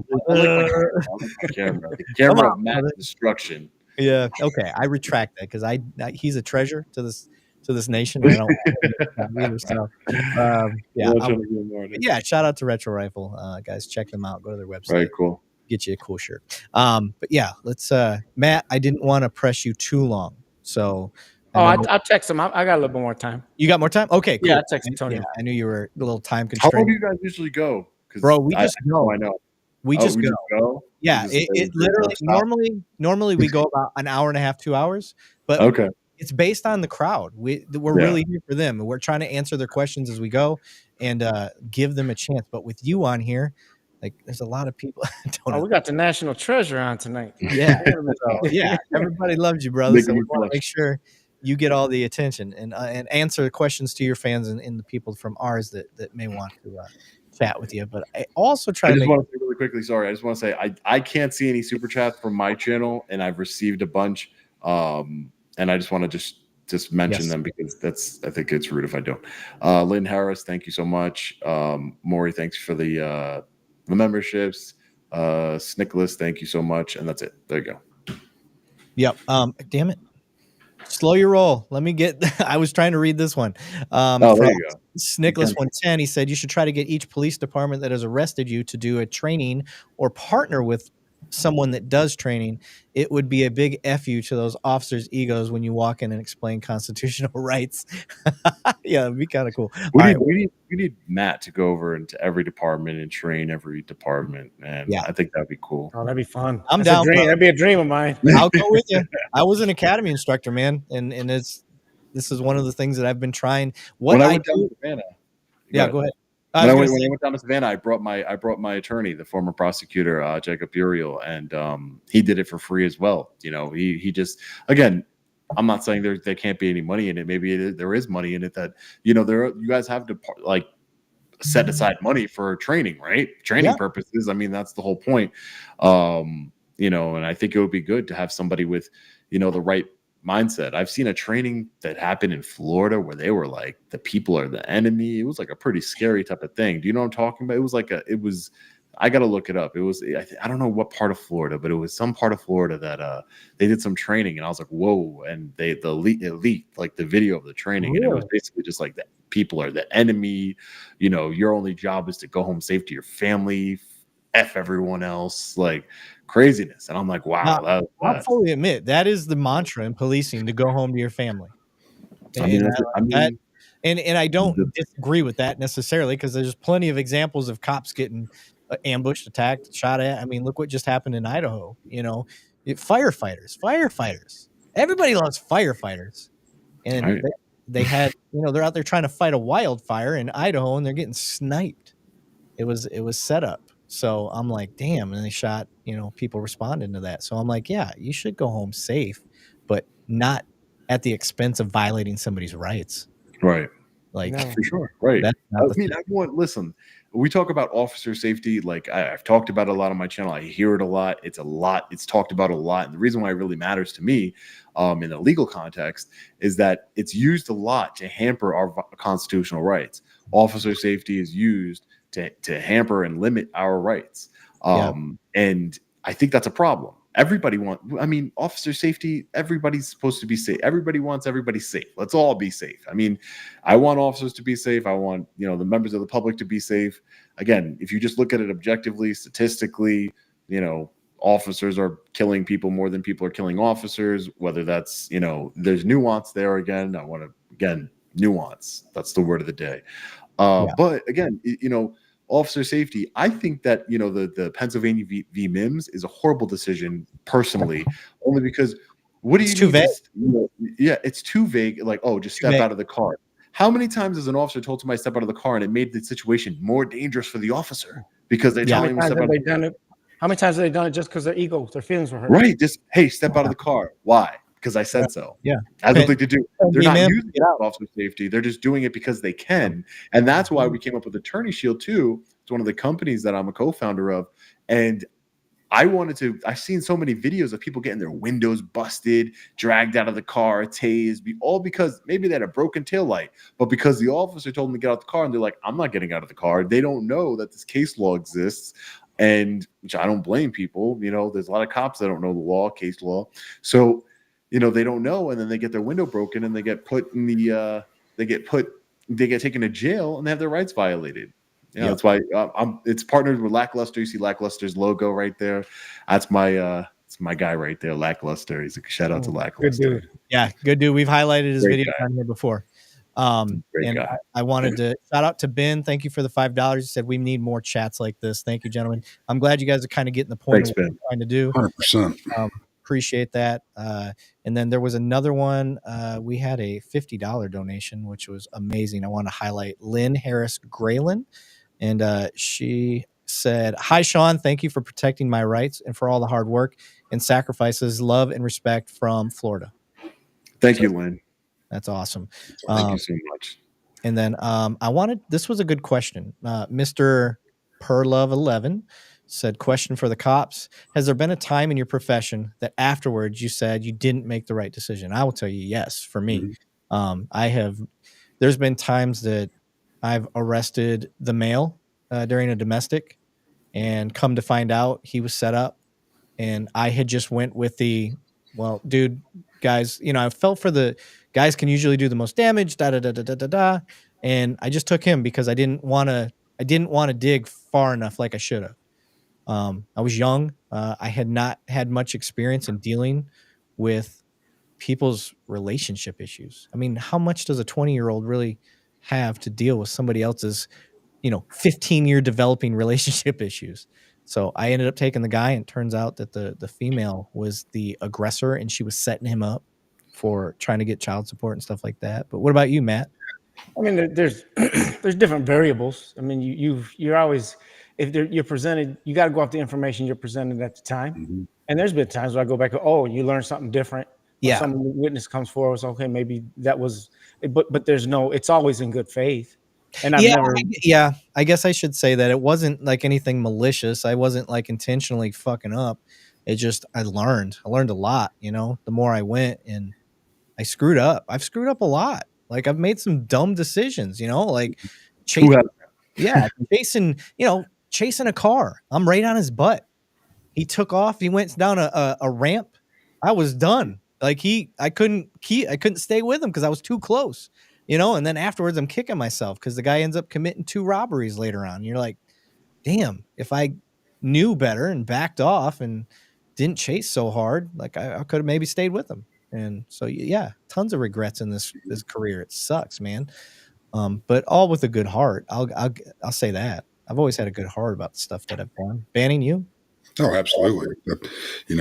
I definitely can't walk on water with my decisions, and I've learned from my decisions and in training in the beginning. And I'm sure I've made other decisions, that could have been done better that I don't even know about. But I take everything with a grain of salt. You've got to become better each and every day, especially if you have that badge on. And we do have a broken chain link. And I'm not blaming the academies, but I believe the academies need to be a lot better at fixing this problem at hand. I mean, that's where it's coming from. But a big problem. Sorry, I don't know where it was coming from either. A big problem in the academies of not getting that knowledge to these recruits before they get out there. I mean, the First Amendment auditors, Sean could probably answer this the best. I don't even know when the first successful First Amendment auditor was out there, but that started changing the game right there for law enforcement that truly wanted to go out there and, pardon the term, of serve and protect. It's exposing the problem that is out there. Not even all law enforcement knew that problem was going on, but it made them go, we need to fix this. What are we doing to screw things up? And that's why I love the fact that these successful First Amendment auditors go out there. They're exposing a problem, and I know it's more than the First Amendment, but kudos to guys like Sean and others that are doing that, especially the ones that have taken this as a career. That's a bold move, just like it's a bold move to go in law enforcement. You better bring 100% of your heart and your brain into this if you're going to get into it, just like if you're going to do it as a First Amendment auditor, because it's got to be just watching that video of you and all those corrections officers or deputies or whatever the hell they were running out at you. I'm a big guy. I'm approaching 300 pounds. I'm over 6 feet tall. If I had that many, he's big, running at me, being a cop for 21 years, I'm probably going to start stuttering. Everything. Like, are they about to shoot? Are they about to beat me with a baton? Getting some connection issues with you, Banning. Go ahead, Matt. How do we audit the academies? Who's in charge of making sure that they're teaching the right things? Because stuff that calling Sean an a-hole in the academy, like that's just I can't stop thinking about that. You're leading how many astray by doing that? He's doing a legal activity like that. How do we audit them? Is that the DOJ? Is that someone? Does anybody know? I mean, I guess it would depend on each agency, right? I mean, there's got to be that's why it's hard because there's not a lot of oversight when it comes to law enforcement. There's a lot of critics, there's a lot of people who are commenting, but there's not a lot of oversight. And when a lot of the times it's always dependent on like the police chief. If you have a good police chief, you have a good culture of the department. I've seen firsthand where that department will respond in such a better way. Smaller departments tend to, depending on the location and again, their culture and their police chief, tend to do better on audits than a larger department with much more resources. Hubbard Police Department is a great department. They were the first in the whole country. I've never seen an auditor, if there was, I don't know of them, but I've never seen an auditor work with a police department in a training recorded before the Hubbard Police Department. And that's a police department of like 50 officers. So it's a small police department, but they had the courage to say, hey, we want to work with you. We want to collaborate. And it opened up, I believe that video has like 500,000 views on it. It has opened up so many doors, not to myself in order to go to speak at different agencies, but it was such a bold move that I really appreciate it. Detective Sergeant Michael Bannick to this day is a dear friend of mine. He's a great guy, great moral character. I've met his wife. We've went out to dinner. These are people that I truly hold close to me. And people would think, a lot of these ignorant people who just see my videos on clips or like they don't see the whole context, they don't know what I'm about.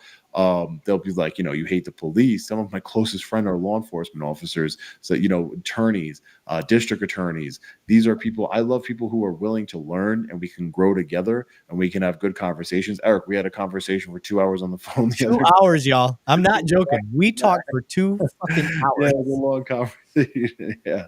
I'm just but again, spooning this it was a good conversation. When you have a good conversation, it doesn't feel like 2 hours. So no, not at all. it doesn't feel like 2 hours. So it was good. And my whole point is to bridge the gap, educate, bring awareness to it. I'm not here to advocate for, getting rid of law enforcement. That would be, again, these are such ignorant concepts, in my opinion. They're such ignorant concepts. We need law and order in the country. Somebody breaks into your house, somebody does this, somebody steals your car. How are you going to find the guy who stole your car? You're going to call law enforcement, right? I have somebody had stolen my car a year or two ago. I had to call law enforcement. I don't. I put the guys in Flint. If I would have called them, they'd be like, "Give us a half hour. We'll figure out who took it." Yeah, no, they never did, and they never care. I knew they weren't going to. I just wrote a statement. I said, "Here you go. Here it is. I need this for insurance." I know you guys aren't going to do it. Like, because my local law enforcement, we have like a love-hate relationship. Like they were my first video here, Suffolk County Police Department, and they are really Suffolk County, the big red patches, right? Yeah, big red patches. They're one of the highest paid police departments in the country. I think I looked up their salaries just a year ago, and the highest guy was getting like 400,000, 300, 250. They're getting a lot of money, man. They're getting a lot. What's the cost of living? Yeah, I mean, it's expensive out here. It is expensive, but I don't know any professions other than law enforcement that pay that well. Maybe something in the medical field. I don't know, but and he was just like a sergeant or something. It wasn't even anything crazy. I remember I was like, wow, 400 grand a year. That's pretty crazy. Like, isn't that what the president makes? Like, it was wild to me. But yeah, they get paid pretty good, especially Nassau and Suffolk.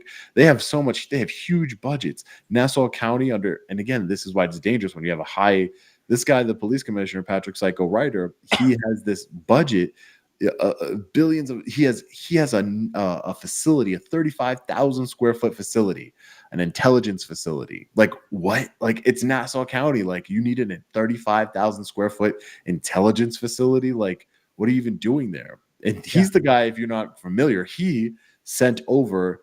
They got a bogus warrant from a judge for criminal trespassing. Again, bad faith. Totally wrong. And I have a lot of sources in that department, and he hates that. I know all of his little meetings that he has, everything that he does.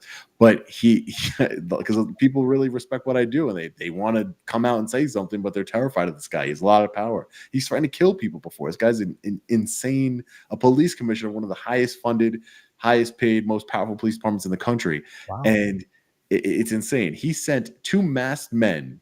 I'm driving home from 7-Eleven. And I see this Honda Civic. It was like a 1995 Honda Civic. And it goes to pull right in front of me and hit me. And I pull out of the way. I go in my neighbor's yard and I keep going to my house and I run into my house. I'm like, what's going on here?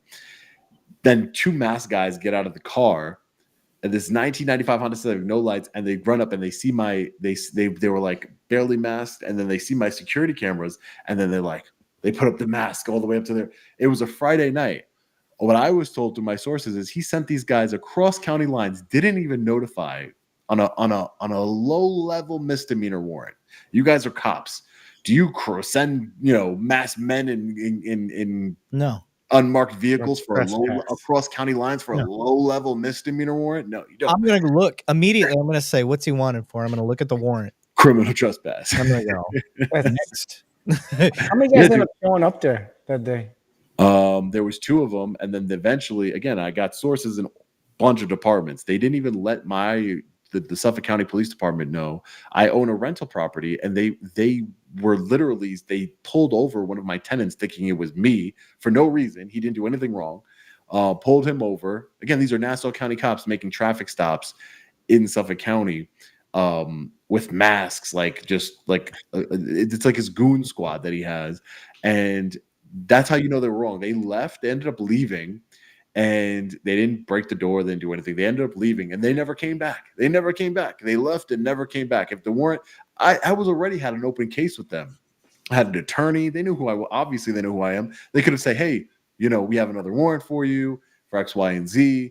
Schedule a time to turn yourself in. No, but the whole point of what they did was to try and intimidate me and my family. My family was terrified. Imagine my wife seeing 2 masked men just in regular clothes, just masked up, look like any sort of criminal in front of our house, looking for me. No badge, no nothing, no lights or sirens, anything. My wife was terrified. And it's because they wanted to arrest me on Friday, so I had to sit for the weekend, and it was to punish me for going against, and talking about him or whatever. And it just all they do is just make it worse and worse for themselves, and make me want to continue to expose whatever it is that they're trying to hide, because he has a lot to hide, that guy. And again, I've never heard of anything like it, on a this is, when I'm telling you a misdemeanor warrant, I'm telling like a Class C in New York State. Like, it is a low level misdemeanor warrant. Like, you're not going across county lines for that warrant unless right. You're not going across city lines. You're not going across the street for that. Right. I just don't have time. Okay. We got a lot of questions saved up here. So let's knock down some of those. Right before we do, guys, I just want to put it out there for our guys, and then everybody else that's attached to this. Matt banning me, a whole slew of people. We're hoping, we haven't pitched it to Sean yet, and I don't want to put him on the spot, but we're hoping we can get him involved as well. We got something out there. It's a new network that we're trying to do where we highlight exactly what we're doing. Matt himself is going to we're going to get Matt his own show where he talks about these tough discussions and stuff like that. We plan to have Sean on that. We plan to have a lot of Matt's actually got good connections with, former felons that have, turned their life around and stuff like that, or have been treated wrong by the system. So I know my father's business, right? Yeah. I love it, man. I love it. Yeah. So I love it. You're doing God's work. We plan on getting shows and stuff. We got big plans for this, and it's all coming through DTV. It's brand new. We're getting this going. We got Matt on board. We got a big pocket of people of cops from all around the nation involved in this, along with community leaders and stuff like that, through, like what I said, what Matt's got going on, what I've got going on. This is not a cop echo chamber.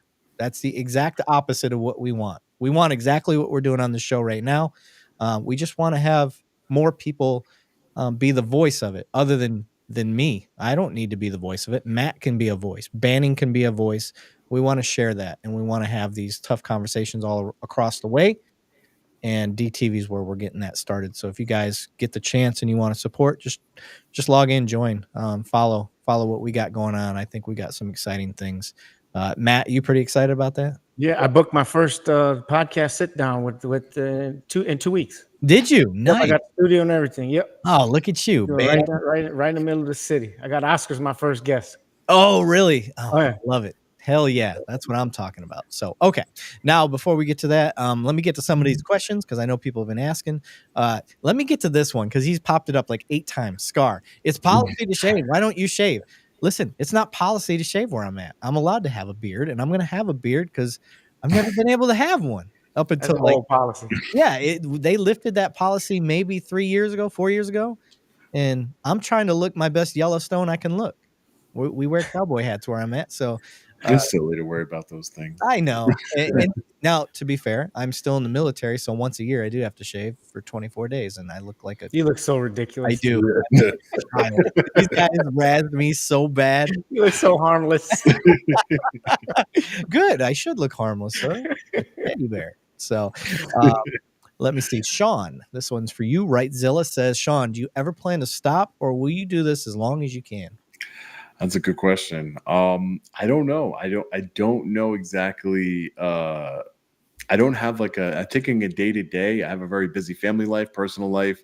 I just take it day to day, and obviously I'm going to do this for as long as I can. I don't know how long this is. How long it does take a lot out of me. It's a lot of traveling. It's a lot of being by myself, and I miss my family. I'm traveling around the whole country. I've been from everywhere from Hawaii, California, New York, Florida, and everywhere in between, Louisiana, Texas. I haven't been to certain areas of Texas, but I've been to San Antonio. At the end of the day, I'm going to do it for as long as I can. I love doing what I do. I love, the excitement of it. It's very exciting to, be able to educate people, but I might eventually switch over to more like a lackluster style where I just, review videos, help future auditors, homework craft. That would be awesome. That'd be cool. Maybe do some sort of training for auditors. There's a lot of things I can work on. I also would love to get into, not anytime soon, but I would love to get into public service. I would love to, that my town here is horrible, and maybe a town supervisor, county executive, something like that, utilize the amount of support and name recognition that I have in order to help the people from inside the government. And, film my entire day as a county executive, as a town supervisor, where you could see minute by minute, hour by hour of my entire day, what I'm doing. No other politician would ever do that. No, they don't want you to see when they're just not doing anything for hours or days at a time. I want to go there and say, hey, what do you guys do? What does a town supervisor do? You get paid $150K a year. How are you making the residents' lives better? I don't know how he makes my life better. And I've gone to meetings. I've talked to him. I don't know what he does. So I maybe public service one day, hopefully. And, hopefully, people, my attorney's like, you got to be the governor of New York. Oh, we'll see. Well, let me work my way up there. I think that'd be pretty cool. That'd be fun. Super chat, $5 donation. Thank you very much. Said, X-Man said, been watching your videos since I was 14. Love the videos. Keep it up. Good work. Talking about you, Sean. They ain't talking about me. Thank you. Yeah, we ain't been up that long. Thank you. Let me keep going down the line here. Magdump said, 2 Cops, 1 Donut panel. What do you say to 12-month academy and 2 weeks dedicated to refresher training every 6 months? I'm not sure what refresher training we're talking about. But I do think the longer an academy, the better. Where I'm at, it's about 8 months. And that's a good academy. Could it be longer? I think so. I'm a big fan. The longer and the more training you get before you get out there, the better. But you do have number problems, and that's where the battle always begins. How short-handed are your cops versus how well trained do you want them to be? Yeah, and here in Texas, we have what's called the Texas Commission on Law Enforcement and Education, TCOL, and it's out of Austin, and it's the top dog on making sure that we do everything in the academy, all the basic stuff. Then we have what's called continuing education, and at least when I was in, Texas is one of the higher. What is it, 40 continuation hours, Eric? It's been a while since I've. Yeah, you got your 40 hours. Yeah. And then your legislative updates. Each 2-year cycle that you have to do. And there's a lot of states that don't have anywhere near that. I'm not saying Texas is better than anybody. Matter of fact, TCOL down in Austin was actually completely redone with leadership in the past couple of years. And it's visible. I mean, there's a lot of great folks in that office right now trying to make it better for the citizens. And that's a good step forward. Yeah. You can never go wrong with longer training. I mean, as long as the training's good. You don't. Right. It's important. It's got to be effective. It's got to be good training. Yeah, absolutely. One of my favorite things, there's a scenario that we do at our academy, and it's a loud music party. So we have a whole mock city where I'm at. Like, we have really good training. So it's this whole mock city, and it's an apartment, and it's like a fake party is going on. So you got a bunch of actors, and they're all cops. So they know how to push your buttons because they've seen other people try to push our buttons. So the thing that we'll do is this is loud party going on, and we make the recruits, the rookies, we're trying to see if they're going to put their foot in the door, try to stop the person from shutting the door. And I mean, it's like a scared straight program. If you pass, awesome. Good job. That was what you're supposed to do. Next. If you put your foot in the door or you try to stop the door, holy shit. It is like a shark attack when drill instructors in basic training are coming after you knife handed, because we want you to be so overwhelmed and understand how bad you just messed up, that you just violated somebody's rights because you broke the threshold of somebody's most sacred place, their home. And I think that's an important thing to do. And I think you need to have that shock value and go through every amendment except the Third Amendment. Because I mean, you can have a soldier trying to quarter in your house. I mean, you never know, I guess. Be fresh up at it. But yeah. That's always been my beef with the training, is not enough about the Constitution. Right. What do they do, Matt? They block train.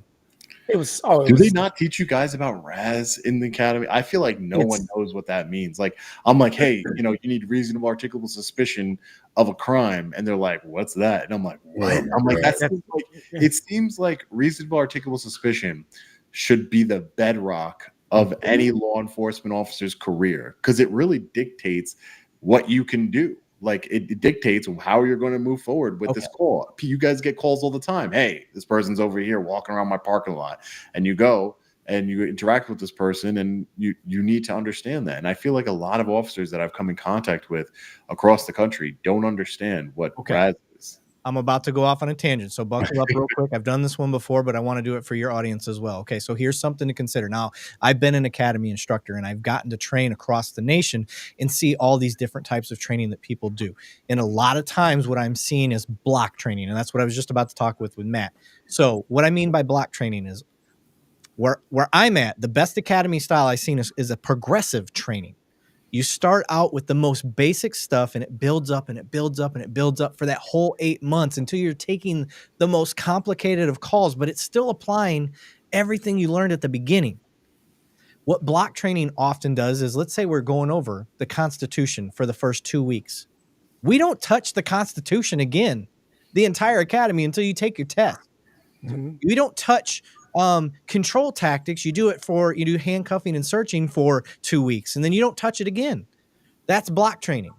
And then you've got the difference in academy time.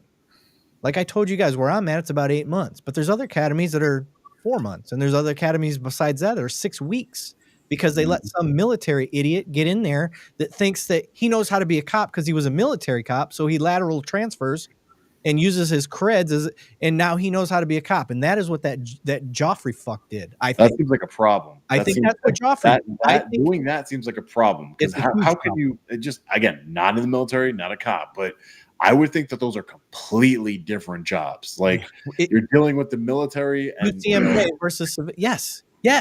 That's part of my problem. Now I can say this shit because I'm both. Excuse me. And it pisses off military cops that want to go out and be a civilian cop. And I'm telling them, you're not ready. You're not ready. You're not ready to be a cop. You need to go through a full academy. And they don't like that because they think because they're a cop on the base that they know how to do this stuff, and they don't. And so this is my problem with the academies when we get into what you're talking about, Sean, is you have these people that they get this block training, they get RAS training, let's say, and then they go into a city where they've got 10, 20 cops at most. What's the worst crime that you see in a city of 10 to 20 cops? Speeding. And then all of a sudden a guy like Sean shows up, or just anybody, regular old Joe that actually is maybe borderline committing a crime, whatever it is. They don't know how to handle it because they haven't touched it since the academy, and it hasn't happened around them in the last 2 years. That's where you get all these TikTok cops. They have the time to film themselves doing bullshit. And then when a real crime happens in front of them, they can't handle it. Because if you don't use it, you lose it. Sean, do you agree with that? I think if you get basic training in something and you don't touch it again, all right, it's a perishable skill. It's got to be ongoing and ongoing and ongoing. Yes. And if your department is not offering that, you better be doing it on your friggin' own. Yeah, You know, I think Yes. that's a good point. Is that, you know, there's a lot of times where, you know, it's your job, and whether they're offering it or not, it's up to you to, you know, make sure that you're educated on the law. I mean, if I was a cop, I would want to be educated on at least the basic law. It's not that hard. I mean, it's not that hard to understand reasonable articulable suspicion of a crime. It's not a crazy concept to get your head around and wrap your mind around. It's a pretty easy concept, at least to me, and it's one that you'd probably use on a call, any call that you have. Like, do I have reasonable articulable suspicion this person is going to commit a crime, has committed a crime, or is about to commit a crime, right? So I don't understand. It seems like a real big problem in law enforcement. I was like, you know, hey, he's like, give me your ID. When a lot of times they'll say, you know, when a police officer asks for your ID, you have to give him their ID. I'm like, but who taught you that? Like, who gave you that information that just because you have a badge, you can just ask people for their ID, or demand, not ask, because you can ask, right? You can ask anybody for their ID. But to demand someone's ID just because you're a cop, you know, No. Because they were called there. That's right. Oh, we got a call. We got a call. Right. We got a call. You get to see my ID. Right. We got a call. It's that's not the way it works. And a lot of these agencies from everywhere I've been, and I've seen a bunch of different agencies over the last 4 years, from small town cops to large agencies like the NYPD or LAPD, and they all have similar, you know, actions of, you know, and knowledge of like, hey, give me your ID. And I don't even understand what the crazy obsession is with ID. Like, that would be like maybe something I would get at the end of me talking to you, not at the very beginning. And they always say like, well, I need to know who I'm talking to. Well, I mean, does looking at my ID tell you who you're talking to? It tells you a name, a date of birth, and, you know, yeah, you could run me for warrants or whatever, I guess. But you know, just because I don't have warrants doesn't mean I'm not a danger to you. I could be a complete psychopath without warrants. Like, how many times these school shooters, all the worst people you've ever seen, have a clean record, and there's nothing wrong, and they just go out and they commit heinous crimes. You know, your ID doesn't tell you who that person is as a person. Talking to them would do a lot better, I think. You know, having a dialogue. When you said that, I got chills, because you know who it reminded me of? That sexy bald man sitting in the corner right there. That's a Matt statement right there. I love Matt align on a lot of things, man. He's a good dude, man. I love Matt. I love what he does. I do too. I want to promote his, you know, the My Father's Business, and what he does so much good work in his community, man. I would love to come out. I told you on the phone the other day, I would love to come out and meet the kids that you work with. I'd love to talk. I'd love to hang out with you guys, get pizza. I don't know, whatever it is. I want to be a part of it, man. You know, from the moment I met you, I thought you were doing great work over there.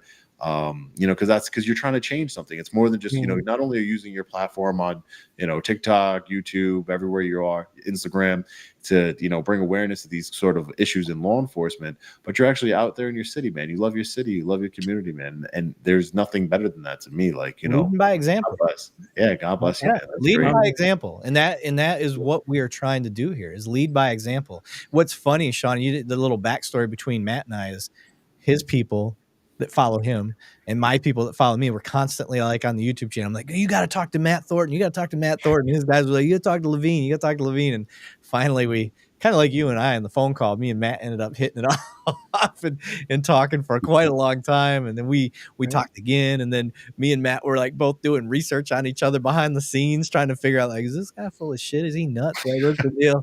And here we are doing. You know who I called? Izzo. Dominic. Yeah, Dominic Izzo. Shout out to Izzo, guys. Make sure you guys pay attention to Izzo. I've been on his channel before. Yeah, Sean was on that. I've been on his channel before. We had a good conversation. He's out there saying shit. Another guy I got to bring on the channel. I like, you know, he's definitely different. He's like the opposite of you, Matt, in almost every way. Yeah. I talked to him the other day. He's absolutely hilarious to me. He's like, dude, you say things that I can't say, but what I want to say.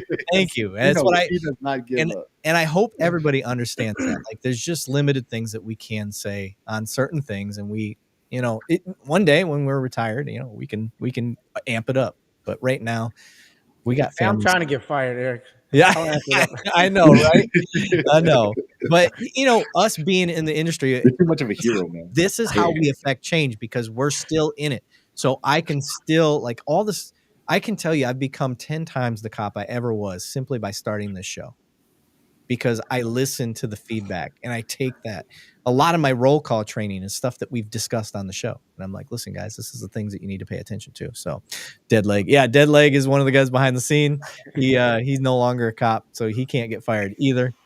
There he goes. Let's go to the comments. Mr. Billfold said, how difficult is it to understand how trespassing works? Fourth grade social studies is more complicated, yet many cops are clueless when enforcing it. Yeah. We hit on the common misconceptions with trespass. We had a super chat from No Sheep Designs. I like that. $10 donation. First off, thank you very much. Said this crew needs to start training departments across the country. If those bozos on street cop training can make a ton of money doing it, you can too. Flix Flux said, I totally get it. I'm retired and the knowledge is open source now. My knowledge is open source. I love it.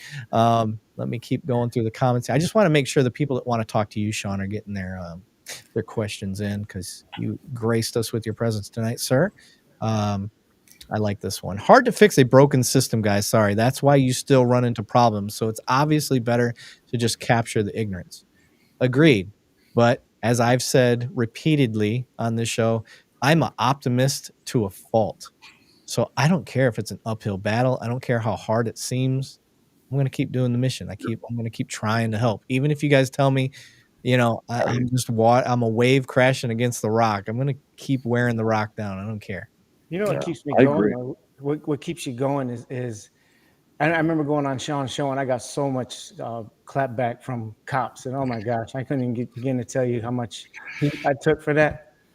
But at the same time, I get inbox from so many young officers that, hey, I just got hired. I want to do police exactly how you do. I want your attitude. So you got to celebrate those wins, and it's that's what keeps you going. Yeah, I totally agree, Matt. I get a lot of good messages in my inbox from people, from cops, from just regular people who are learning, and hey, you've helped me. You helped me on my lunch break. You helped me. I went through a bad week this week, and just watching your videos, it really, knowing that you're doing something productive and you're helping people out there, whether it's law enforcement or just the general public, and you're doing something that's going to help society and the community. It really helps keep going, because I get a lot of hate as well from different people across the country, from cops, former cops, and just regular, what I call bootlickers. A bootlicker is not somebody who supports police. I get so mad when I say that word too. A bootlicker is somebody who supports the police no matter what. Blindly. That's what makes you a bootlicker. Yeah. And it's not just the police. You could be a government supporter. Again, I don't talk about politics. What I believe is that, and I'll just say this quickly, is that what I believe, it's not left and right, it's up and down. And it's about economic status. It's not about your political affiliation. It's about dividing we the people, and keeping us divided, so that way, because united we're strong. We need to come together. We need to come together, and united we're strong. And the people who are in power know this, and that's why they want to keep us fighting with each other about these stupid issues that we could find common ground on, like law enforcement. I'm a back the blue person. I'm an ACAB person. No, let's meet in the middle somewhere. Yeah. Let's meet in the middle.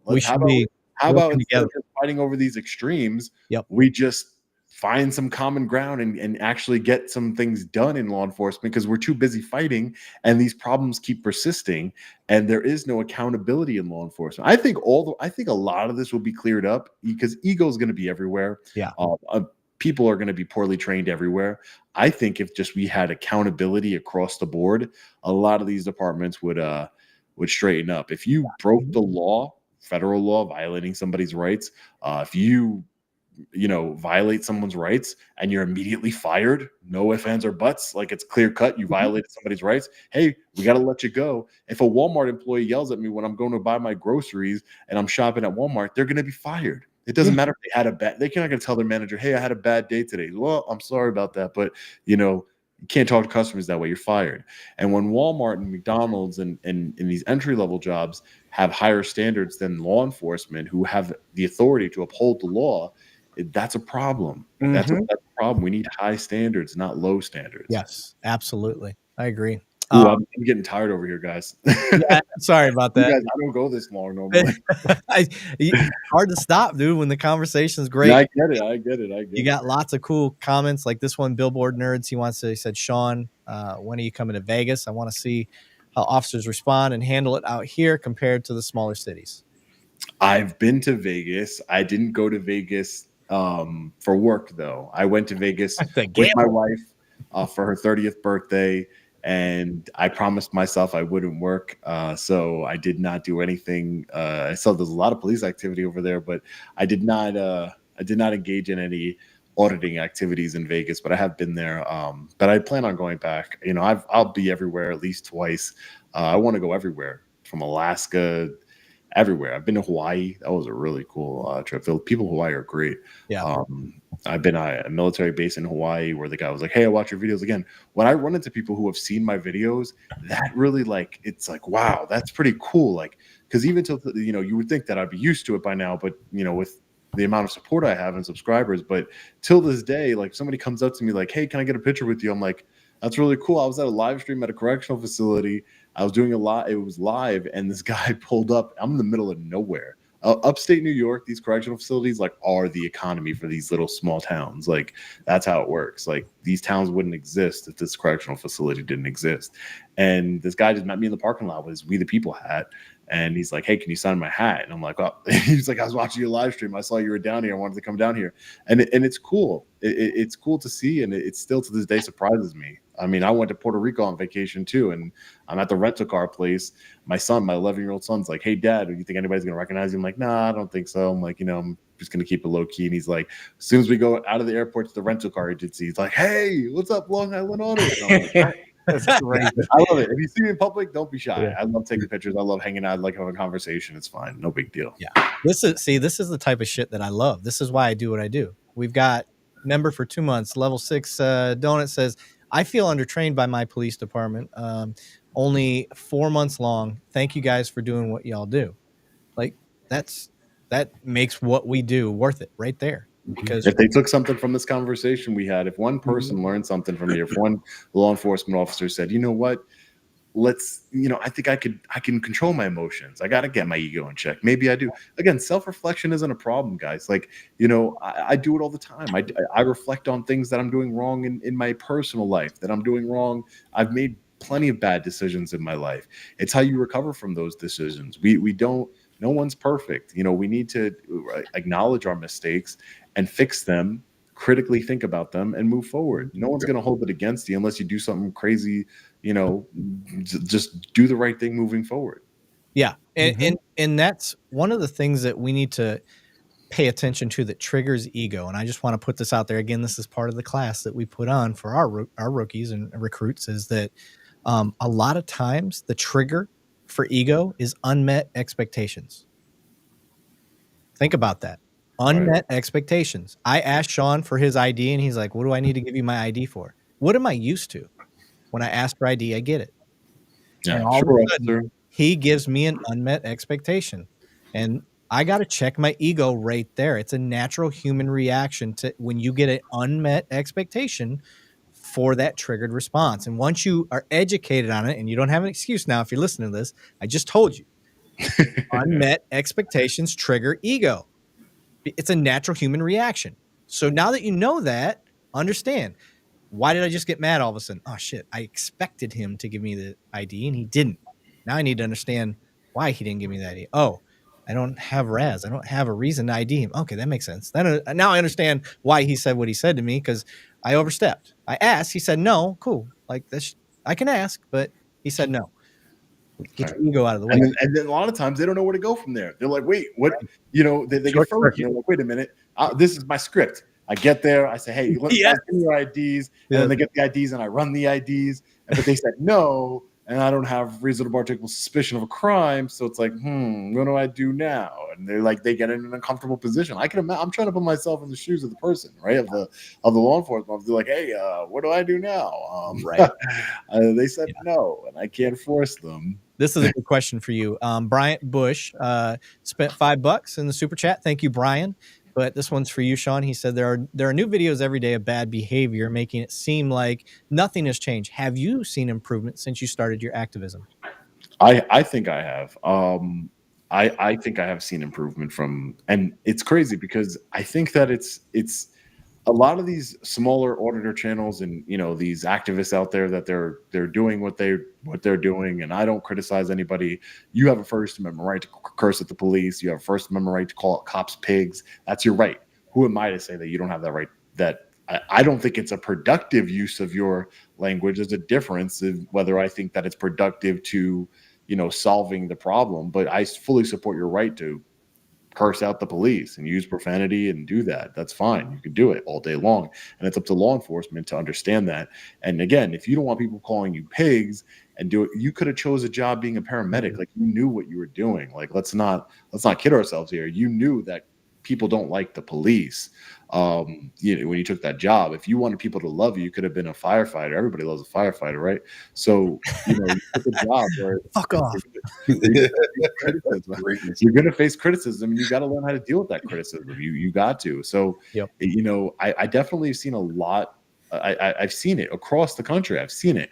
I've gone to Mississippi or somewhere else, and there were somebody where they wouldn't even know about these things. Like, oh, I've seen these videos before, and it kind of takes away from it. My popularity. It kind of takes away from it a little bit, because they'll be like, I recognize that voice. I recognize you. Like, I know who you are. You're Long Island Audit, and then they behave a little bit differently. Yeah, and it's not. I don't want somebody to change their behavior because of who I am. I want them to change their behavior because it's lawful. It's the right thing to do, and it's lawful. Yeah. Yep. I'm with you. Lazor Photography said, much love, Sean, from Utica, New York. You set the bar for how auditors should be and act. Love your content. Thank you. Appreciate it. Message like that. John Griggs did $5 on a super chat. Ex-cop here. It's not a training issue or more training. It's qualified immunity and bad cops keeping their retirement. That will change things. Matt. Amen. That's your forte, brother. Because consequences, right? Consequences for your actions is what's, and the crazy part is that's what law enforcement's all about. You're holding people accountable for their actions, yet you're not held accountable for your actions most of the time. Again, nuance, the word of the day. Nuance. I like it. Nuance. Let's see. We had another No Sheep's Design said, this crew needs to start training departments across the country. We already spread that one. Oh, we've seen that. Yeah, that one popped up. He got bonus right there. Blade Runner tool sharpening before and after. That is a long name, brother. I love it. He said they make 50 to mostly 200,000 a year. They can't spend an hour a week to educate themselves about their job. You don't even got to read a book. Just watch Two Cops, One Donut. Watch Long Island. Watch Matt Thornton. Watch Sean Shorts. That's what I was gonna say. Yeah, watch Sean Shorts. Yep. Yeah, just go watch the shorts. Just hang out on there. Hey man, this is what I'm talking about, Sean. It's hard to say no because don't stop. Keep going, guys. Like, we got 2,000 people still logged on. I get it. I'm losing my voice here, guys. Yeah. I gotta run. I gotta run the second too. Okay. Before we go, let's do one more all the way through. We won't stop it, but let's do one more of Sean's videos because I just want, it's him, baby. I want to show him off. It's just a short. It's not one of the full videos. Let's do this guy. This looks like a good one. So let's see. Sean can rest his voice. Share. Okay, that's about as big as it's going to get. So I have not seen this one. This doesn't look familiar to me. So this is a blind reaction when I watch it. And let's unmute it and play. You guys. I'm gonna have you just step out here with us. For what? Because we need to talk to you, so just go ahead and step out here with us. Oh, we can talk right here, right? I'm gonna have you step out here. Why would that be? Can I get your name and badge numbers, please? Yep, we can do that when you step out here. But why would I need to step out there? Outside. Are you conducting business in here? Yeah, for sure. What business are you I would ask that you de-escalate and identify yourselves, please. I would just, respectfully, because I don't like the way that. Sorry, sir. What business are you conducting here? Ma'am, what business of that is yours, to be honest with you? And you're not even identifying yourself to me as a law enforcement officer. My vest identifies who I am. My name tag identifies who I don't know how to pronounce that. So if we got that. a call, that's fine. You don't have to know how to pronounce it. We got a call. I mean, I would like that to. you were in here. We got a And then you call. needed to be There it removed is. from here. Okay, and that's what you're trying to do, correct?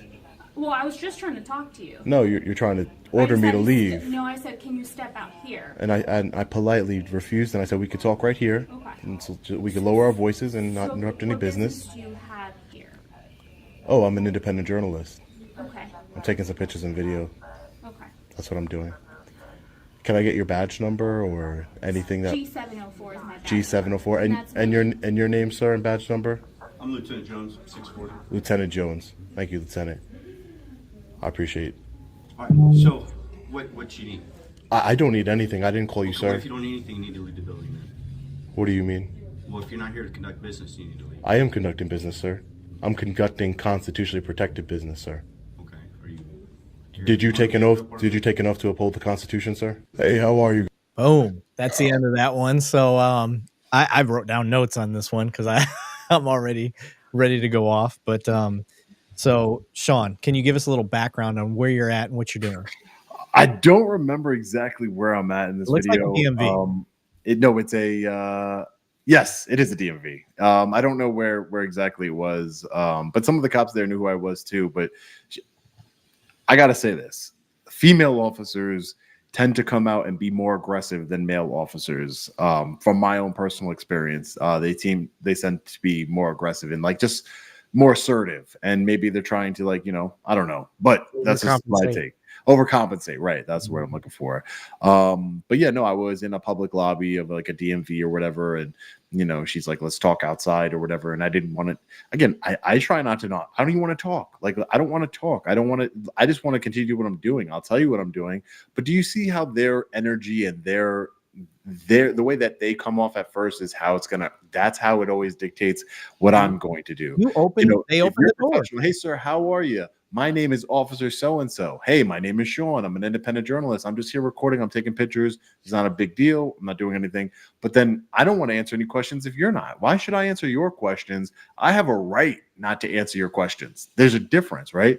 It's a power dynamic that I have a right, a constitutional right, not to answer any of your questions whatsoever. I don't have to talk to you whatsoever. I could just be there and be silent. There's people who do silent audits. And I don't have to talk to you. So just me talking to you is me being cooperative in a way. So that one ended with them walking away and doing nothing. There were some people in there that knew who I was and ended up not doing anything about it. But yeah. Now, so part of my problem. So first off, I just from the police side of things, and Matt and Banning, you can chime in on this too. But name and badge number, like that is that's an automatic right away. Just give it to them. If your goal is to de-escalate, one of the best things you can do is give information. Why am I being pulled over? Oh, sir, the reason I pulled you over is because you were doing, 75 and a 25. Okay, cool. Now a little bit of information has been shared. That's really what it comes down to most of the time. And just like in this, when you ask for a name and badge number, that you're a public servant. Like that. I hate it on traffic stops when officers, I got to tell you, I hate it on traffic stops. When I see these traffic stop videos and they're like, give me I'll tell you in a minute. Yeah. I'll tell you why I pulled you over in a minute. Yeah. Like you're just asking for problems. Like whether legally or not, you have to tell somebody exactly why you pulled them over is irrelevant. Like you should just tell somebody, hey, you got a broken taillight. Hey, I got you doing a 55 and a 45. Whatever it is, just tell them quickly. There's no need. I'll tell you in a minute after you give me your license. Right. I hate it. That's a great power. I hate that, man. Some departments train that way, and I don't understand that. We have a guy on here pretty regularly, Fridays with Frank. That's how he does it.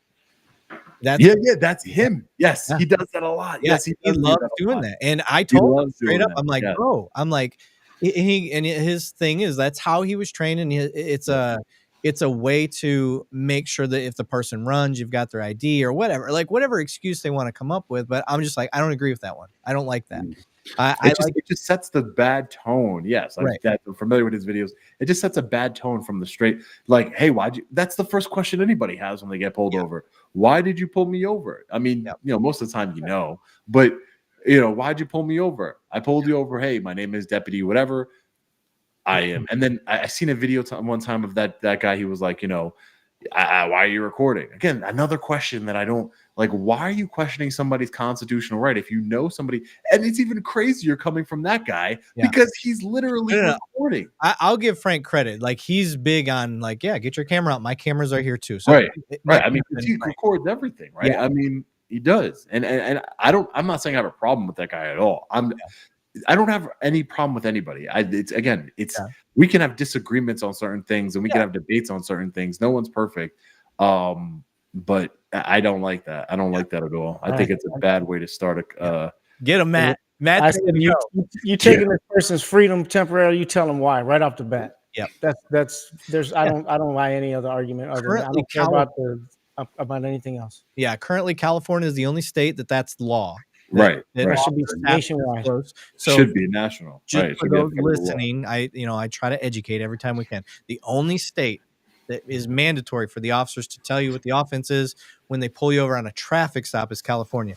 Now, there's a caveat to that. If they run your plate and you're wanted for like a violent warrant, if they find a traffic offense to pull you over, so often this is what cops will do.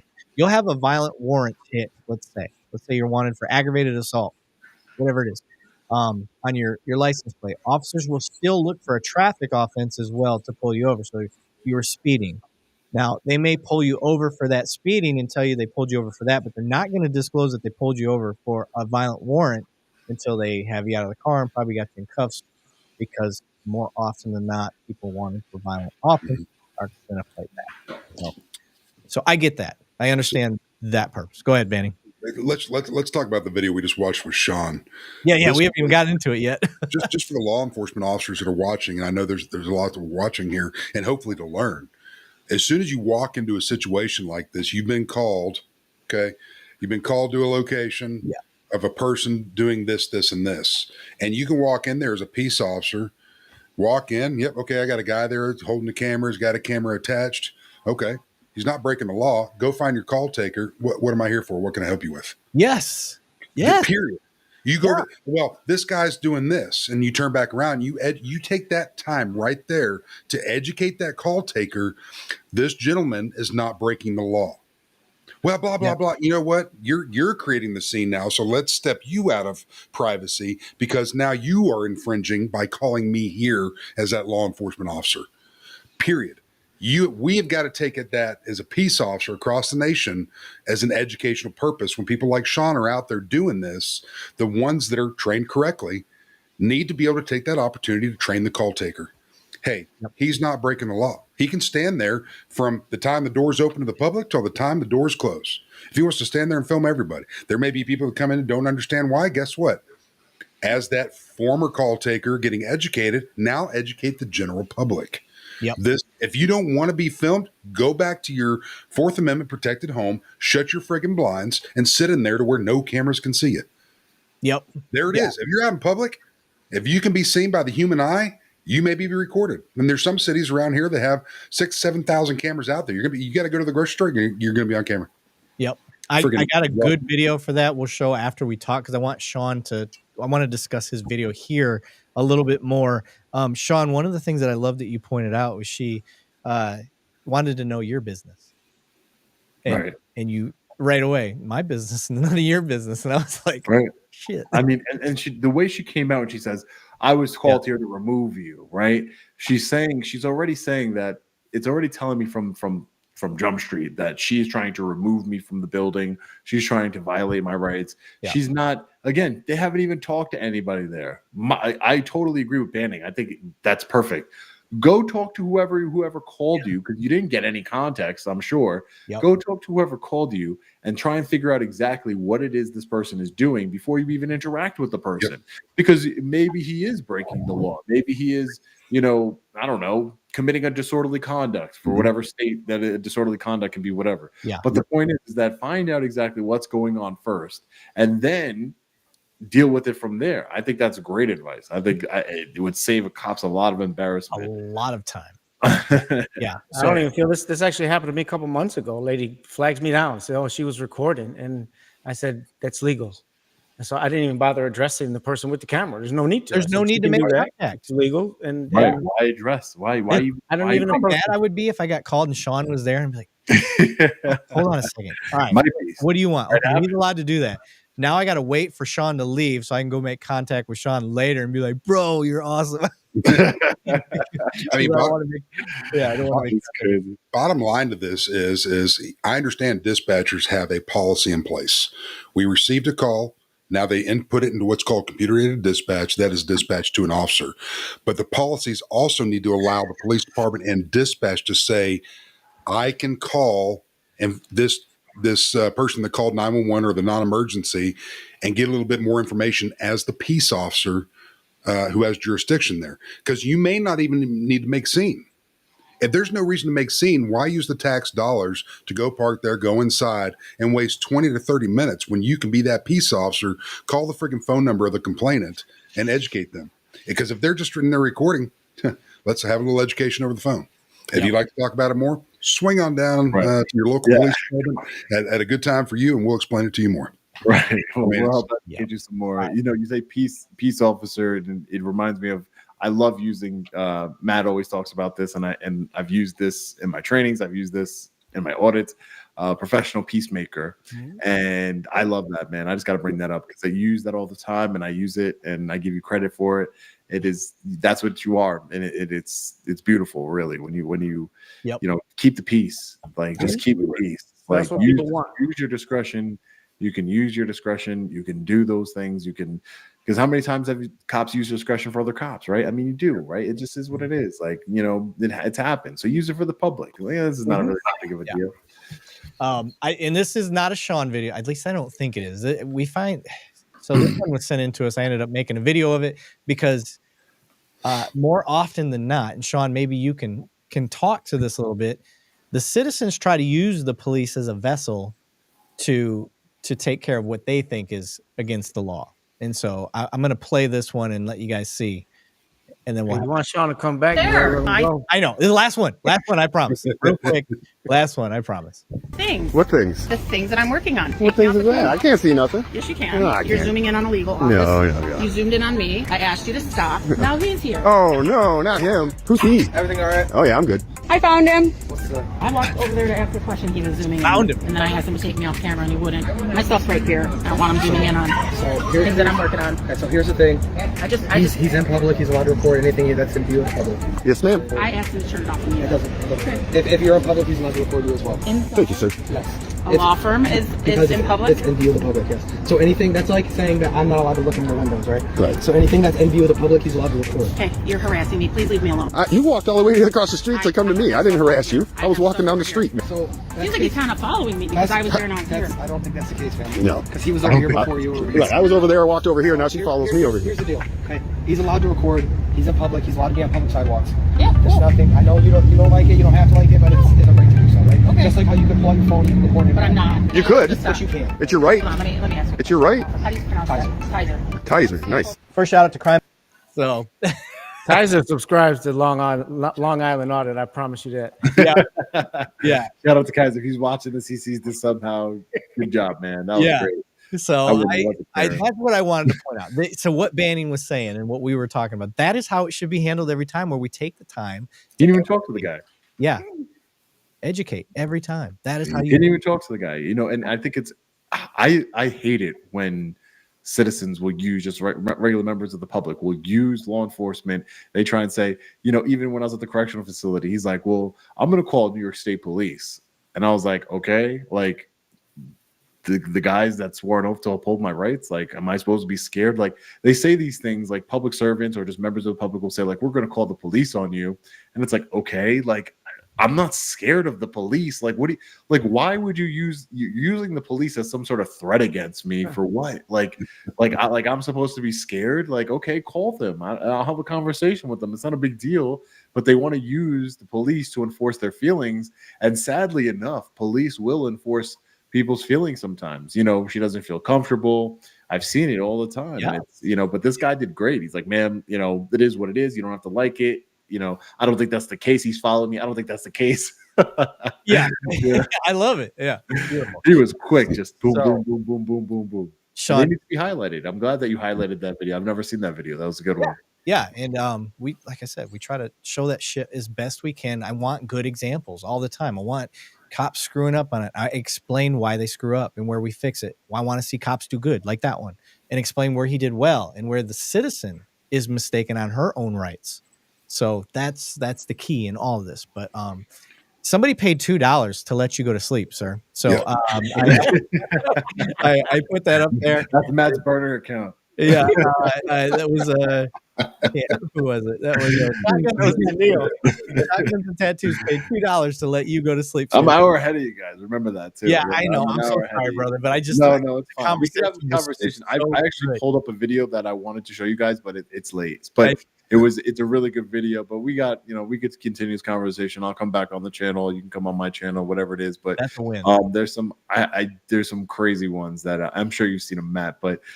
There's some crazy ones that like these rookie cops will just go crazy because they're the ones that are fresh out of the academy are the worst. Oh yeah. Or the old timers or the old ones. Like 30 years. Yeah. Another one. Yeah. That's basically 20. Matt, he didn't even know. Matt. Eric didn't even know about the Danbury one where the guy said that 20 years ago he would have killed me with my teeth missing.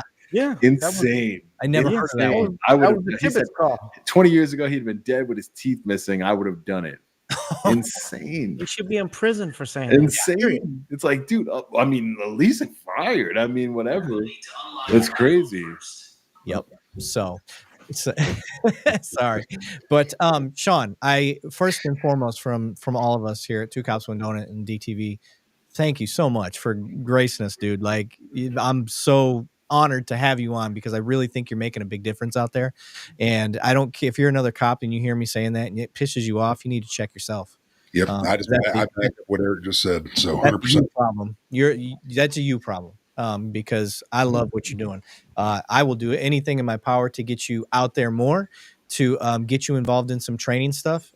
We plan to do some shows based on exactly what you're talking about with DTV and with Matt being the forefront of that. He doesn't know that yet, but that's what I'm doing with him. And I would love for you to be a part of. I'm a part of. Yeah, I would love for you to be a part of that, brother. As your audience probably seen, I'm the voice for the Two Cops One Donut stuff. I talk a lot. I don't want to be that guy for other stuff. I want Matt, because Matt has a lot of good things to say. Banning is my wingman on this, and we do what we can. But yeah, dude, thank you so much. Do you got anything you want to shout out? Anything? How can people find you? All that good stuff. Who, me? Yeah, you. Oh, my bad. I thought you were talking to Matt. I was reading the chat for a second. My bad. No, Long Island Audit everywhere. Instagram, Facebook, YouTube, X, whatever. Twitter, whatever you want to call it. But everywhere. Everything's at Long Island Audit. I want to thank you for, having this conversation with me. Thanks, Matt, for reaching out to me and vouching for these guys. Banning, it was a pleasure meeting you, man. I love where your head's at. Love your mentality. Thank you for your service to your community over the years. I know you're not active anymore.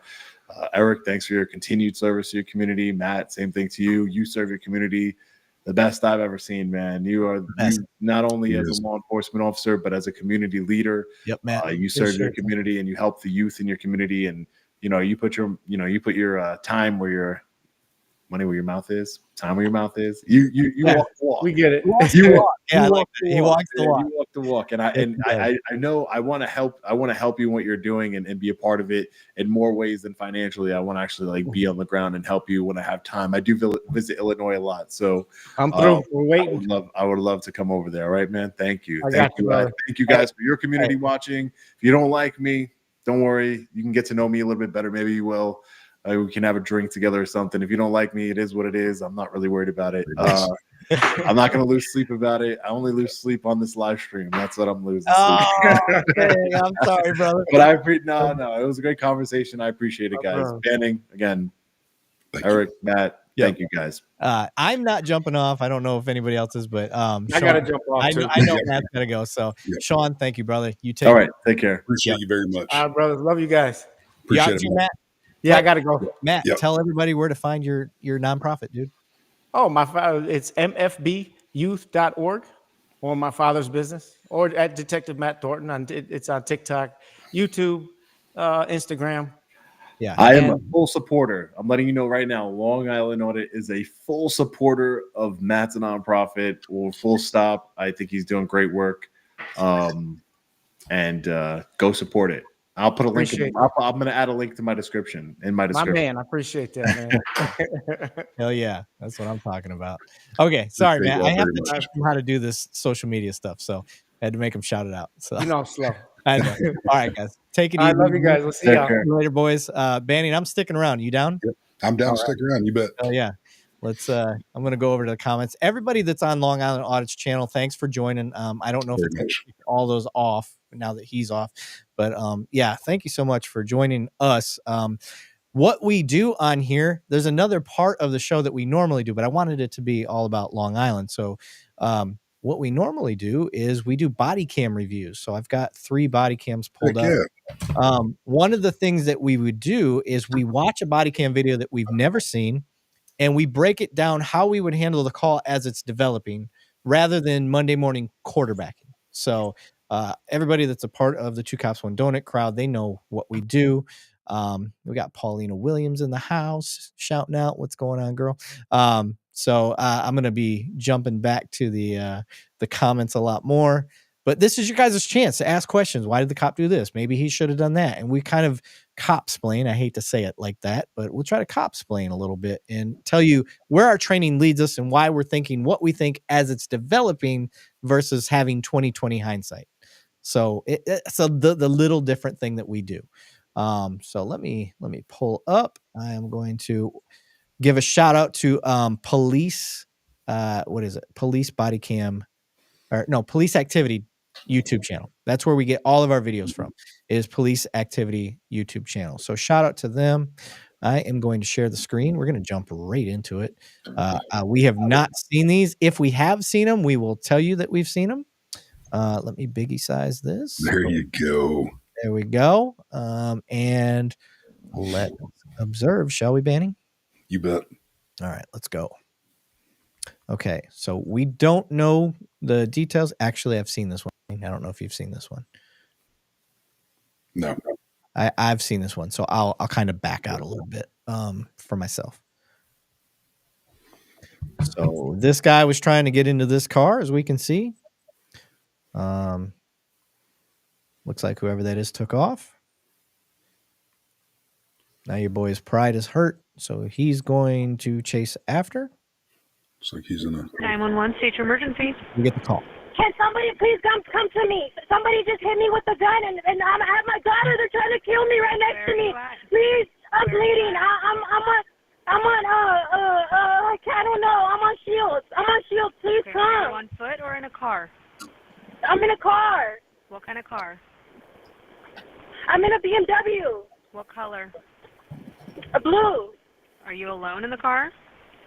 No, I have my daughter. Okay, who was it that hit you? It was an ex-boyfriend. And he hit you with a I gun? think he busted my head open. I'm gushing out blood. And he's following me right behind me. Okay, hold on, okay? I'm getting the call in. Okay, he's like trying to hit my car. So you're driving, you're not parked? No, because he's like trying to abuse me right now. And yeah, my daughter's in the car, and he hit me with a gun. Stop, I'm bleeding and gushing out blood. Why are you saying that? Why are you trying to kill me? Get the fuck to it. Pull over, talk. Why? Just put the gun down. Please, my baby's in the car. All right, I have them. Okay, so one of the first things that I want to tell the public is there are some departments out there that have the ability, while we're in the patrol car, to hear the call. very small percentage, but they have it. Yes, there's very small. It's a new form of technology. And you're like, why does that matter? Well, here's why it matters. What you guys just heard is going to cause more sense of an urgency, because you're going to really know how that victim feels, because you can hear the stress in that voice versus just seeing text on a screen.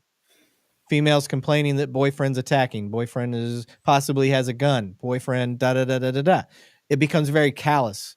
and you're not getting the context. So this is a new form of technology that's really getting out there. I think one of them is called Rapid SOS. One's called Live 911. So pay attention to those technologies that are out there. If your departments don't have them, this needs to be something that gets out there, because you need to hear the urgency in that woman's voice. That is a time that you run code and you do everything you can to get to that person as quick as you can. So crazy stuff. So for me, if I get those call details, I'm running code, which means lights and sirens, and I'm going to run as fast as safely as I can. That's basically how we're going to get to this call. Banning, you got anything to add on that? No, 100% with you, what you said so far. Yeah. Okay. Just looking at the chat, see if anybody's got any ideas in there. That's great. Upgrade the officers to respond to 911s. Yep, absolutely. So somebody said, yeah, AI is going to mess that up. Yeah, you're probably not wrong on that. Smash that like button, y'all. Yeah, and that's the other thing. Before I lose all of Long Island Auditor stuff, look, I'm not asking for monetary stuff, but I think we really do have a cool mission going on here. And I don't need your money. I would love to have it just to keep supporting the show. What I really need is if you guys can just follow us. Follow, like us, subscribe, do all those things the teenage kids say these days. But please, that really does show that what we're doing, you're giving positive affirmations that we're doing the right thing. And if we're doing the right thing, please help support us. Just hit the like button, hit the follow. That's it. We don't preach that all show long. You haven't heard us say that one time. So please do that. Thank you. Let me keep going with the video, though. Copy, I'll give it here.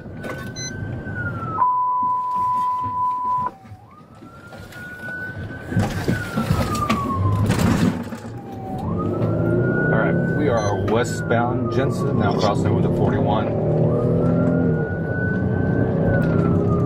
They are both failing to yield.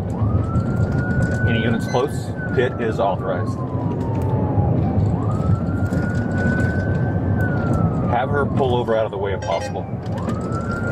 Okay, so Banning, we have them on view. We're coming in, and obviously they said pit's authorized. So for those that have ever played GTA or anything like that, that's basically where you come up and tap behind the car and spin it out. So they're saying that that's authorized. Where I'm at, we can't do that. So it doesn't matter. We're not allowed to do that. We're not even trained to do that anymore. So how are you approaching this now, Banning? Right now, and especially if you have the ability to hear the 911 call as it's developing, you're focusing on the information of the I'm going to go ahead and call him a suspect. I mean, it's blatantly clear with what he said in the background, and it sounds like 911 is still going to stay connected to her, instructing her to pull away as we try to get him to create as much distance as we can. We don't know what the MO is here, or the modus operandi of what he's going to do when he's stopped. And our key element here is the safety for the public, the victim of the active investigation that's going on. So we've got to get him stopped. Pit maneuver of wherever this is at. I understand Fresno, so it's obviously out in California. We've got to get him stopped. It's probably going to go into a felony traffic stop if they follow their policies to make it safe so everybody can go home and figure out what's freaking going on. She needs to be, and as soon as he is stopped and dealt with, we need to have law enforcement on her because we don't know if he's the only actor. We're hearing the call. Is there a brother, a friend, somebody else involved that's also upset at whatever created this 911 call? We need to make sure she is safe. Separate those parties and figure out what's going on. Yep. Sorry, I'm just trying to read some of the comments here. Scar said, "Purple Heart veteran blocked when free speech is the topic is wild.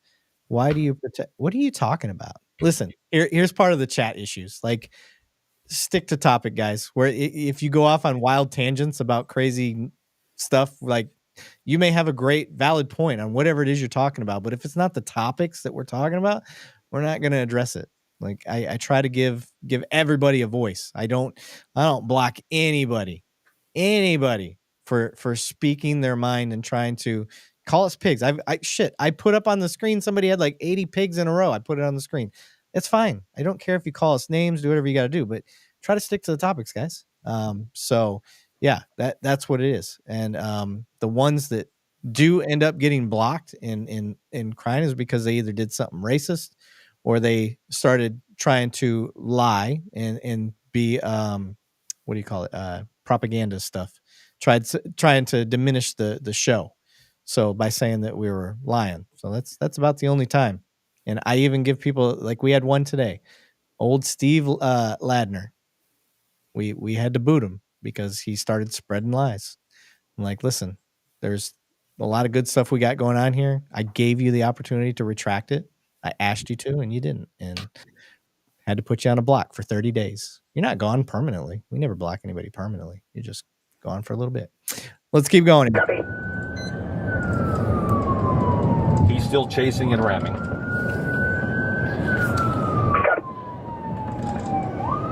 Charles 14, I'm with you, 102.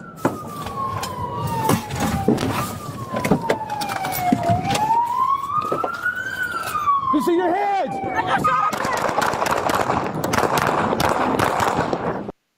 Holy shit. Holy shit. Okay.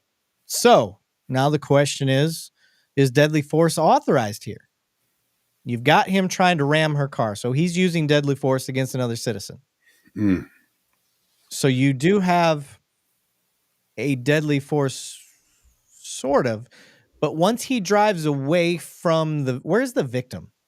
The victim, I believe, was that vehicle right in front of the cruiser. I could be wrong, but that's how I was taking it. Yeah. So it depends. I'll say this. If the victim's now behind us and we know that, the rounds being fired aren't justified. Fair? What do you think? Yes, but I don't know what the officer's not seeing it, because I would have to go back and watch it in slow-mo, because I'm not sure why we're discharging rounds going down. That I didn't catch that. Maybe my eyes are going slow. At this, did you what did you see on why he pulled the firearm out and didn't? Yeah. Hold on a second. Allie's apparently he's posted this question a few times, or he or she. Answer the questions. Why don't so-called good cops stop the bad cops? They do all the time. All the time. And here's one of the problems that I have. And I if you guys go to our Instagram or whatever, you'll see that I showed the Broward County Sheriff, and he goes down the list of all of these cops that he's held accountable. Hundreds of cops in the span of his time there. And one of the reasons I highlighted this speech that he's giving, this press conference, is because the problem is, even in my own department, we hold cops accountable all year long, every year. I've seen cops fired and charged every year that I've been a cop. Every year at my own department. That's just one department. How often do you guys hear about it? Never. Why don't you hear about it? The reason you don't hear about it, because nobody gives a shit about cops doing their job. The times that they care is when it's sensationalized, when there's something to it that looks foul. That's when we care. So what I would ask you to do, and what I like that the Broward County guy did, was he actually gave the numbers of the amount of cops he's held accountable every year from like 2020 to 2025. And all the times that they have pressed charges to the prosecutor, and the prosecutor denied pressing charges. So that's one department. Broward County, watch this guy. Now he had a huge number, a little higher than normal. I'll say that. But when you say that cops don't hold other cops accountable, I think a lot of the times the problem is people want instant. They want that person arrested right then and there, because a citizen would have been arrested right then and there. When I would argue, I want all your ducks in a row when you're going to file charges against a cop, because the last thing you want is for them to get off if it's justified. Yep. Get your ducks in a row. Quit being impatient. I know it sucks because it seems like a double standard, but you want to have your ducks in a row if you're going to charge a cop or arrest a cop while they're on duty.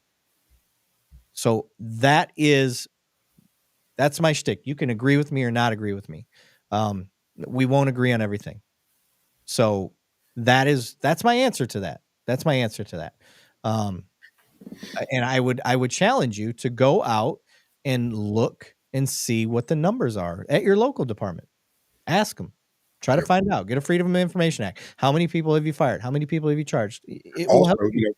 There's something to add to this, Eric, and only because I get messages this all over the country, is meaning a police department telling me, we did a press release on us stopping one of our own and no media outlets pick it up. You know, there's police departments that will do what's called an official press release, and it goes into the Associated Press pool. We did this, this, and this, found this, held somebody accountable for this. And a lot of agencies aren't getting the media to pick that up. Some are. It's not all of them, but some are getting it picked up, but then not all of them are. Yep. Uh-oh. Dead leg jumped in. What do you got, buddy? And here's why. Here's why no one will pick that up, because you know what's not sensational in the media? Cops doing their job. Cops doing their jobs, or cops were held accountable. That's not what people want to hear. They want to hear about all the corruption because they know that their agency and they know that everybody's bad. Yep. That's what they want. They want to reaffirm the things that they believe. And they don't want to hear transparency. They don't want to hear, hey, this is us. We made an ass of ourselves and we're trying to be better. They don't want to hear that. Yep. They just want to hear, I don't want to be held responsible for anything I do either. So because I don't want to be held responsible for anything I do, I'm just going to push all this out and say, well, all cops are bad. Yep. Andy Fletcher said, how can those ducks be in a row instantly for a civilian, but not for a cop? I can't wrap my mind around that.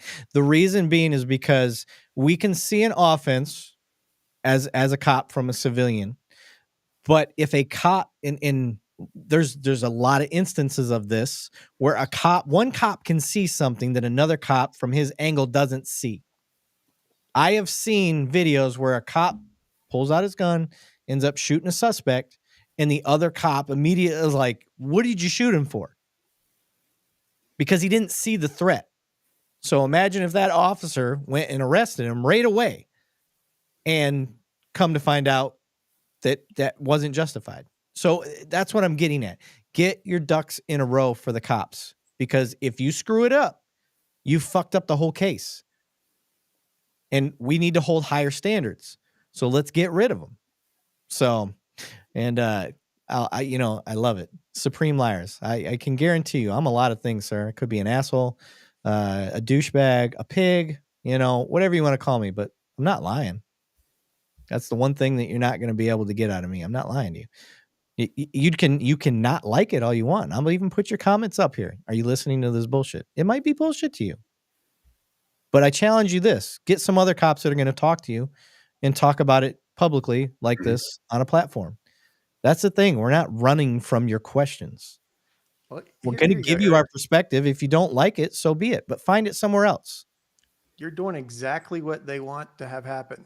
Yeah. You are a cop. I'm retired. Banning is an active cop.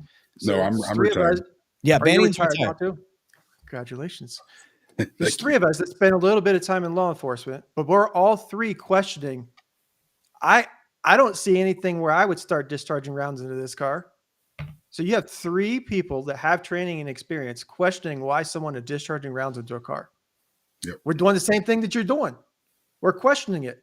We're saying, hey, we don't see what you see. And we're literally getting the vantage point from where the officer's at. Right. Yeah. And where'd it go? Sorry. I keep going with Andy. Sorry, but you never see it when a cop's. How do you see it when it's a civilian? Because as a cop, we are bound by law. Otherwise, we can be arrested, lose our jobs, lose our families, lose all these things because we failed to act. Yeah. Failure to intervene. Failure to intervene, failure to. Yeah. Or, it's like felonies in discretion, like with misdemeanors. I have discretion on a misdemeanor. I don't have to arrest you. But if I come across the felony, you got a felony warrant, I have to arrest you. If I don't, now I'm liable because I didn't listen to a judge's orders. Right. But then again, let's throw some light on that. You stop somebody and they have what's called in Texas, it's regional warrants. They have an unpaid parking ticket or lay it out there, whatever Class C Texas violation you have. The officer has discretion. Okay. Once it crosses in the state of Texas into that Class B realm, which is still a misdemeanor, and depending on department policy, they may what's called shall arrest. Yeah. And then they may have to be forced to follow that policy. I've used my discretion, 21 years, hundreds of times. I've used that discretion so many times. I treat every traffic stop I was on as a case-by-case basis, and I've ran into people that's got 5-10 warrants, and they're, they recently got here. They're going through the process to become a U.S. citizen. They're doing everything right. They're busting their ass out there. It's a tough world, even though they're in a better country and they're doing everything. Boom, boom, boom, boom, boom. We have that discretion. Hey, this is what's going on. You need to get this, this, and this, and I'm on to the next. And there's so many police officers out there that do that. And that needs to be seen. It doesn't get seen because these departments don't go out there and take all those videos and flood the market with it, because that's just daily law enforcement operations. Now, the ones that we're seeing, just as long as y'all are, that aren't doing the right things, it pisses us off too. If that bothers you, me saying pisses us off, I'm sorry, you're on the wrong channel. But it pisses us off too. Because we do have that discretion on the lower level stuff. We're all humans. We all put our pants on the same way every day. We've got to get along on this friggin' planet. Yep. And I'm sorry, we're never going to be perfect. But No. We're here having the conversations. We're trying to improve it. So you can jump down our throats all you want. I mean, we're here. Just try to talk to us, guys. That's all we're asking. So let's keep going with this video here. So I'm not a big fan of shooting into this vehicle. Unless I see a gun, and I don't know what this officer sees. Maybe the guy's pointing a gun back. We just didn't see it in this body cam video. I don't know. So things to consider. So let's keep going here. Oh, real quick. Michael Riley said, would still love to hear why he said she was also failing to yield. Should she have stopped? Got shot by the guy. Yeah, I don't know. I don't think he's really calling her out for not stopping. I think he's like, she's not stopping. Nobody's stopping. This does not happen. This in law enforcement, this is a unicorn. I can tell you right now, I've never seen this happen to me. So let's keep going. So now this car is ramming other vehicles, showing gross disregard for everybody. And this is what he's using is now what I would consider deadly force, because he is ramming other vehicles. All it takes is for him to push a car into oncoming traffic, and that's all she wrote. So he is using deadly force. So, but given a little olive branch, she did just discharge a couple rounds into there. That vehicle could be, that vehicle could be out of control and careening on its own because there's no one in control of it because he just ate a couple rounds too. Yeah. That's fair. It's also a possibility. Yeah, that could be a good defense to prosecution, depending on what's going on.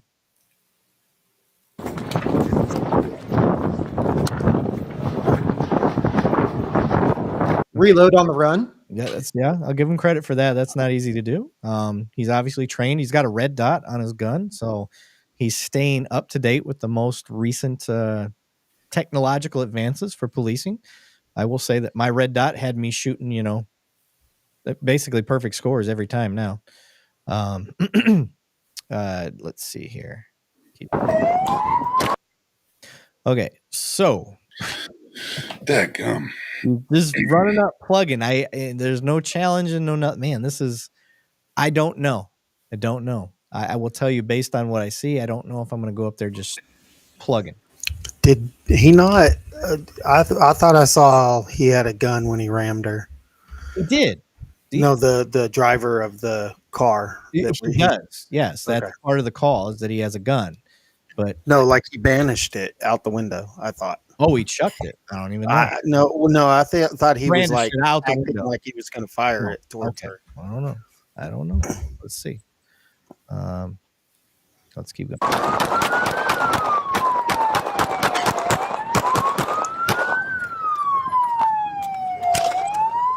Got hands up out the window. I'm with you. Now, I will say that is amazing discipline by this officer to be in the middle of shooting, recognize this guy's put his hands out the window, and stop firing. And reload. So immediate discontinue use of force, so that's a positive. But the whole thing is did he have justification to fire? I don't know that he did. I don't know. That's the whole problem I'm running into right now. And only because we're looking at this live and we're going through it. We're not rewinding and using little, because the officer or the general public can't do that either in live time. I don't know what he saw. So right now I'm just cringing only because why are we unholstering? Why are we going towards this, and this when it's not just a felony traffic stop with nothing in the background where anybody else can get hurt? Anyway, go ahead. So. Yeah. So, and look at his shot play. It's good shot placement. He's shooting in the right spots. So let's keep going here. You come out with your hands up, or we will shoot you again. Come out on the ground. 7 Charles 14, line of fire is going to be to the east. I need units to arrive from Jensen and 41. So that's good communication. He's letting his officers know where to go. We don't want to have crossfire issues. As you can see, there are cars everywhere. I don't know if you guys can see my mouse, but my concern is this truck across the way. And these cars over here. What I like is that just one officer's talking. It really turns nuts when multiple people are talking. So, if this guy started chiming up, I'd tell him, shut up, let me handle it. So. Let me take over for you, Sarge. You got it. Get out of the car. We heard you. Do not reach for anything or I will shoot you. Okay. Confusing. Get out of the car. Don't reach for anything. I'll shoot you. He's got to reach for the door handle, whether it's outside of the vehicle or inside. This is where commands really make a difference. If I was that dude, I'd just leave my hands out the window. Mm-hmm. I wouldn't move. One big, he told his sergeant, "Hey, check your gun." He told him, "Hey, let me take this over," and so the other officer could, check his reload. Yeah. So, Ali, I see that you're just trolling now, bud, because I'll call out your comment right there. They love killing, yet he stopped firing immediately when this guy put his hands out. So, and spoiler alert, this guy doesn't get hurt. So nice try, bud. Get out of the car. Turn off my siren. Not to mention, we got it on audio of this guy threatening to kill his baby mama, and she's bleeding and had been pistol whipped by him. So why would we not think that he's about to try to kill her? And look what he did to all these other vehicles. Nah, victim rights. We don't need that anymore. Yeah, right? I know. Yeah, let that be your daughter that this guy did that to and see where your mindset's at. Jim Norton sent us $20. Appreciate you, brother. Thanks for the support of the show. Let's keep going here.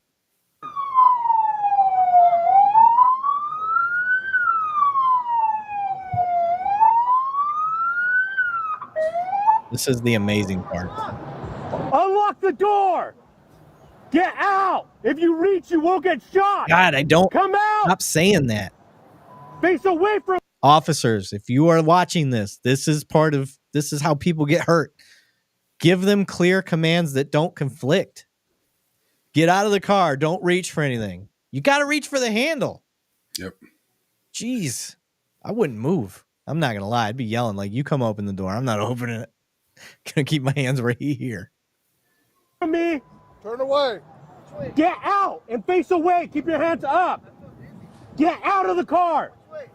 Get out. Face away. Walk backwards. Hands up. Keep coming. Keep coming. Keep coming. Keep coming. Keep coming. Stop saying that too. Choose another word. Walk back. Walk backwards. Keep walking backwards. Don't say keep coming. Keep moving. Keep moving. Keep moving. Yeah. Moving. Whatever. Yeah. I don't like that. It's a good ringtone. What'd Joseph say? If you've never been in an officer involved shooting or direct action combat, nobody no, that's not what I read. Homeless. And no one cares about your red dot and your scores. The mindset that you need extra time to arrest a cop for a crime is ridiculous. Okay. Agree to disagree.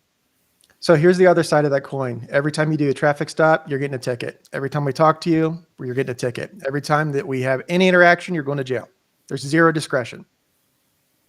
Yeah, that could be another. I mean, so that if you want to have the discretion go both ways, yeah, and you want to understand why discretion goes both ways, because the other thing is a cop is a different person in society. It's like going after a judge. They're a different person in society. It's like going after a lawyer. They specialize in the area of law enforcement. So you want to make sure that when you go after them, when you get ready to put bracelets on them, that they don't come back off, because you definitely don't want them coming back to work on Tuesday going, hey guys, all that stuff that you just did, it didn't go anywhere. Yep. And now I'm going to sue you guys for hostile workplace environment. So not only am I going to get to keep my job, you guys are going to pay me to stay here. Yeah. So that's why we want to save money. We want to make sure all the bad cops aren't cops. We all want the same goal. Yep. To Lavelle, he said, I suffer from a severe case of swine fatigue. Funny. I like it. But hey, man, like I said, all the insults, all that stuff, it's fine. But I just want you guys to have the conversations. You can tear us apart. That's fine. To pick apart what we say. You guys honestly have made everybody on this panel that still does police work made us better cops. Because I do take and listen to what you guys say, and it gets incorporated into how I police, and it helps me stay level and keep get away from that, thin blue line mentality where you're in a cop echo chamber. I refuse to be in that. So I love what you guys, I do listen to what you guys say. And if I don't agree with you, I'll tell you I don't agree with you, but it is what it is. We're never going to agree on everything. Just have the conversations. So Bob Smith said, question, Eric or the rest on the panel, have you ever had to use your firearm while on duty? I have not. I've been shot at several times. I work in a city with over 1 million people. There's over 1 million calls a year. So I'm in a very busy city. But no, I have never had to shoot anybody. I can't speak for everybody on the panel. I don't know. But anybody stateside, stateside, I came pretty close once. Overseas, I was deployed in the first push. So. Oh, yeah. Yeah, we do have some military guys. I mean, I'm military, quasi-military. I'm Air Force, so we're not over there. I'm not on a plane, so you don't got to worry about me. Someone had to fly us to Kuwait. Yeah. Yeah, right? We'll be your escort, sir. But let's keep going here. So the amazing thing is, in this video, I'll end this video. This guy doesn't get hit. No, at least I don't think he got hit. It didn't. So I'm going into the details. The sergeant chased the car. You guys already know the details of it. So that tries to escape. That's when the sergeant fired his gun. Campos placed his hands out of the window and was arrested without being hit by gunfire. The woman who was pistol whipped, and 2 other people in the cars struck by Campos were transported to the area hospital for their injuries. Weren't considered serious. The victim's child, who was in the back seat, was examined by EMS and was not physically harmed. Campos has been charged with 11 counts, including attempted murder on the woman. He fired a round at her car, and she backed into the cop car. Oh, when that happened, yeah, that would be a good reason why you get out and mad jump. And so he jumped out when she rear-ended him. Oh, okay. During the pursuit, Campos rammed his car in the victim's vehicle and pointed the gun at her, threatening to kill her. Officers located him at a traffic light. Officers approached. Camford fired at least 1 round at the victim. Okay, so this was after police contact. He fired the gun. So, see, this is why it's important to go back and look, and that's something that's easily provable because you'll find the round, you figure out where it was hit, and all that stuff. So. All I know is we all need to have Mercedes old C-Class. Yeah. That German engineering. That window did not come out, and that was some pretty good grouping under pressure. Yeah, that was crazy. I can't believe that that dude wasn't hit. Yep. Let me. Especially with all the shots were actually on target, right? Which is what's even crazier. Right. On the move. Yeah. He was moving pretty good. Okay, so let me go to this next video here. This one's 4 minutes long, so it's not that long. Share screen. Boom. Okay, let's Biggie says this one. There we go. And I want to do this view. I like this view better. Well, actually, oh, what is this view? Sorry, I like to play with the views every once in a while, guys. Nope, I don't like that. No, do that side panel view. Look, the better you go. Yeah, I like this one better. Okay. And play.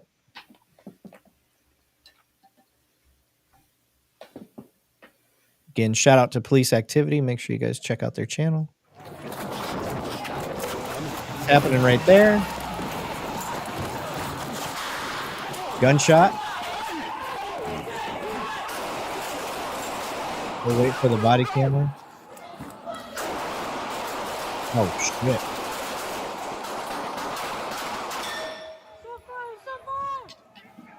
A crossfire.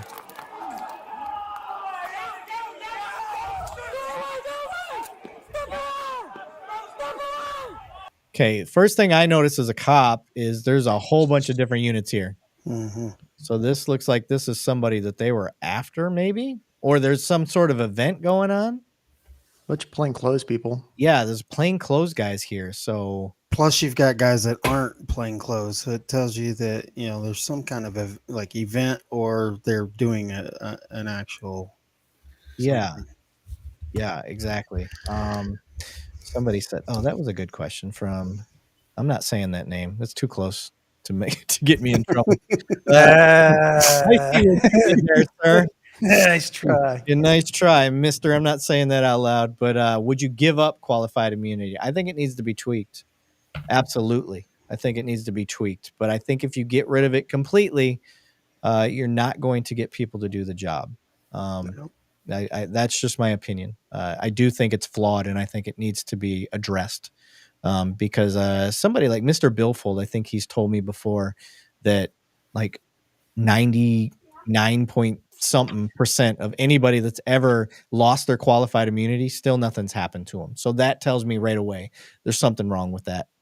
There's something wrong with that. That needs to change. That needs to change. Yeah. So yeah, it needs to be changed. The way that it is currently is wrong. But do I think you get rid of it? And this is where we've gotten in debates a lot is I don't think you should get rid of it completely. I think it needs to exist in a way, but it needs to be fixed. So, would you agree though, like that's the same as most laws need to have movement one way or the other because we're always in a moving forward role. Like things aren't the way they were in the 1700s. So, oh, you mean like adapted for change? Yeah. As time, I mean, we still have a law on the book that you can't spit on the sidewalks. Right. Like in Texas, you can't paint your chickens unnatural colors. Right.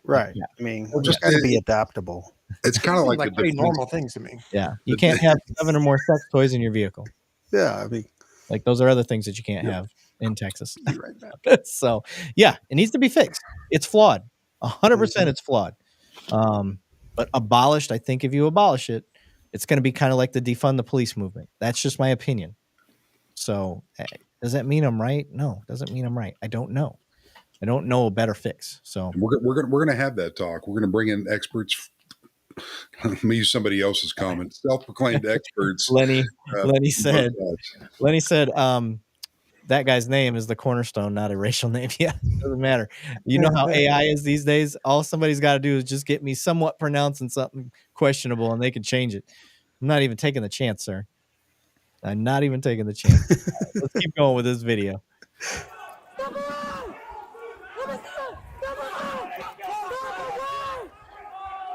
One voice. Let's do that. Yeah, so we got several cops. I can't tell if these are cops. No. This is citizens coming in, separating everybody. That would be the last thing I'd want to happen. What I would have happen from here is we all move in and start closing up the crime scene, and rendering aid because obviously this guy got shot. So it just looked like there was a bunch of people there. There was just more than 2 shots. It was definitely a shootout that just happened. And then everybody in the area just swarmed back into the area. Yeah. Like, I don't know. Yeah. Unless you're supposed to be there, like you're responding. Okay. He's got a gun for sure. Yep. Yeah. It looks like he's firing. He dropped it. Okay. He reached for the gun again. And that's when I heard more shots fired. So I'm okay with this so far. Was there a cop tackling him just prior to him coming back around? Yeah. Okay. Yeah. He was trying to wrestle him to the ground. And then this guy they were fighting over that gun. Okay, so he's trying to make contact with this guy. He's looking back. We don't know why he's trying to make contact. Okay. Now he's reaching in a bag. So the immediate question is going to be, are we making lawful contact with this guy? Is there a reason for us to be stopping him? So let's play this down 2 different roles. One, we have a lawful reason. This guy starts ignoring us. Now we're chasing after him. Everything falls into place. Now the other side of the house is going to be, do we not have a legal reason to go after him? Mm-hmm. So then that's going to change things a lot. Trying to grab this guy. That was a gunshot. So this officer's he's not even in the gunfight. Those first shots we heard were from the bad guy, the guy with the gun. Mm-hmm. So everybody's getting the deck. This guy did what I like to call a tactical retreat. So there is no shame in running away to get in a better tactical position. This is a military strategy. You grab cover so you can be effective. Right. And Erik does, running away is not what he's saying. It's you're running to cover so you can turn around. Yeah, and you get your guns on. There. Yeah, instead of standing there and be a bullet sponge just to say that you were a bullet sponge. Let's keep going. Oh, so okay, let me keep going. Ooh. So this officer just took a big risk coming around that corner blind because he's in the crossfire. Yeah, he is. Well, and then he's firing back into the people. Yeah. Yes, absolutely. Doesn't know where he's who he's firing at. Yep. Let's hold on 1 second. We have spammers, so I got to block the spammers trying to put their porn sites on our chat. It's not my burner account. Wade Lucero, do those man purses scare cops? Well, he did pull a gun out of it and turn around and fire. So that's a conversation we get to have in a little bit. Yeah. So let's keep going here. And obviously it didn't scare him enough to start shooting the guy for digging in the bag. There was no shots fired until he dug in the bag, got the gun out while a cop was trying to take him to the ground and then started firing. So I give these cops kudos for at least trying to go hands on before just immediately trying to shoot somebody.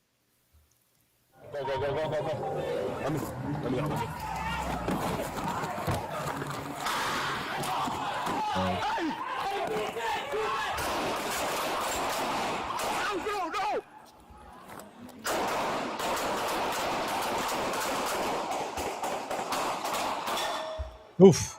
You hear that? That's bullet bouncing off the pole right by him. That's scary shit, man. Real time was involved in that one. Yeah. They were getting shot in that one. Okay, so that guy goes running. Woo! It's lightning. There's crossfire everywhere. Did anybody else get hit?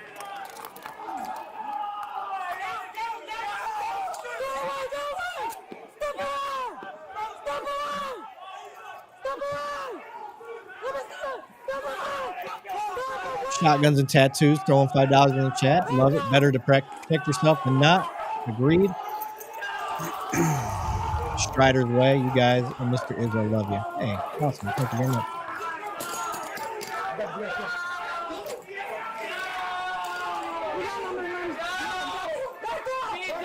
I'm gonna pause it here because this is just intentional. This is intentional gaslighting. And I'm going to call you out for it. So all man purses scare cops now. Is that why he was stopped? We haven't even got to that yet. We don't know why they were pulling him or why they were stopping him.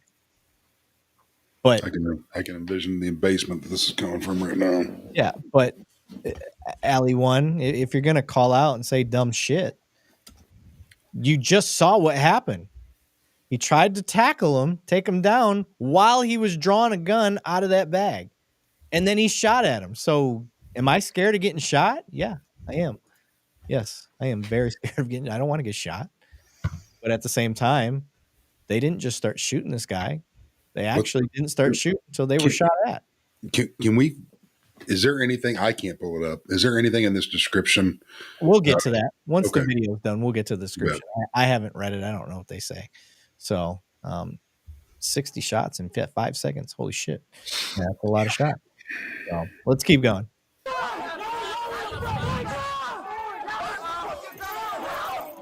So now here's the problem. You've got a crime scene. You've got, I don't know whose gun that is. I don't know if that's a cop's gun or the bad guy's gun. Bad guy's gun. They know this officer tossed it over there. Yeah, he reached down. So he got it away from him. Yep. Okay. So now we've got to render aid and make sure he's secure, make sure there's nothing on him. For cops out there on stuff like this, when you know that they're like possibly mortally wounded, like if you can secure the hands and check real quick that there's no other weapons, like it's okay to start rendering aid, like ASAP, and try to get some life-saving measures on this person. So keep going. I'm not saying that they wouldn't do that, but you got to get everybody out of this scene. And you can't start rendering aid because these guys are all in the scene. I don't know if this is family, friends, who this is. So,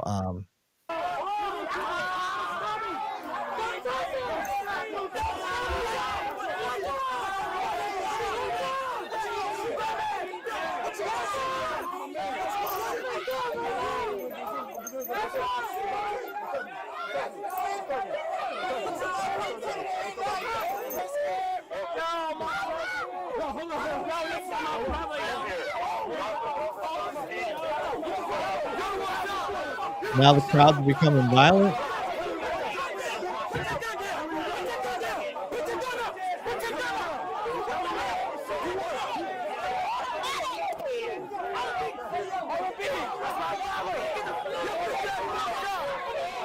This becomes the headline: Police fail to render aid.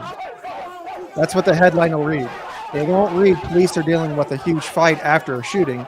Right. They'll read police fail to render aid. Yeah, let's go to the details here, see why we were there and why we were doing what we were doing. I'm going to stop sharing and I'll read this.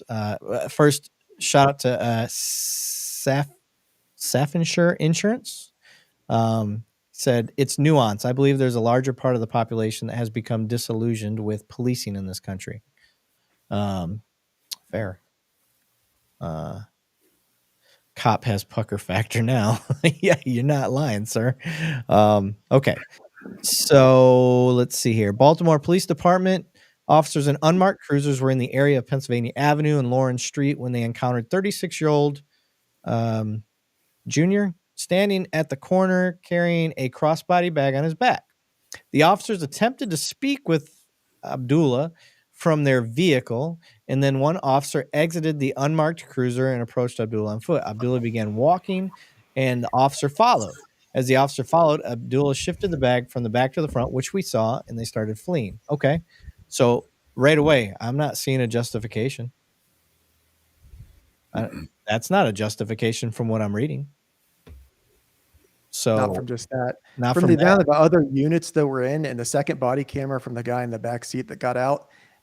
Just given prior experience, it seems to me to believe that there is more than is in the description. Right. And that's possible. Yep. But from based on what we're reading right now, I would say that was not, there's no, like, we didn't have a reason to chase him. So how many, I mean, you come to Texas, how many people are wearing a cross-drawn bag like that? We know there's a gun in it. Yeah. Shout out to 945 Industries. I wear a crossbody bag with a holster. That's what it's designed for. So everybody carries in Texas. So I'm not seeing Raz or PC to make contact with this guy. Can you do consensual? Yeah. But if the guy decides to run on a consensual encounter, like, let him freaking get his exercise in. Let him run. See you, dude. See you next time. If I don't have a freaking probable cause reason to freaking stop you, bye. Yeah. So a third officer posted at an intersection in a separate marked cruiser also exited her vehicle As the first officer grabbed Abdullah, the firearm was discharged. This prompted the officers to retreat and take cover. Abdullah then pointed the firearm at the officers, and 3 officers exchanged gunfire, with Abdullah striking him. The firearm was recovered from Abdullah and secured by an officer. A crowd gathered Abdullah, which prevented officers from immediately rendering aid. Within minutes, the scene was secured. Okay, so they did end up getting it secured. Officers administered medical assistance until emergency units arrived. Abdullah was transferred near a hospital where he was pronounced deceased. According to the police, 1 round believed to be from Abdullah ricocheted and struck an officer in the foot. The officer is recovering, and he has been released from the hospital following surgery. Okay.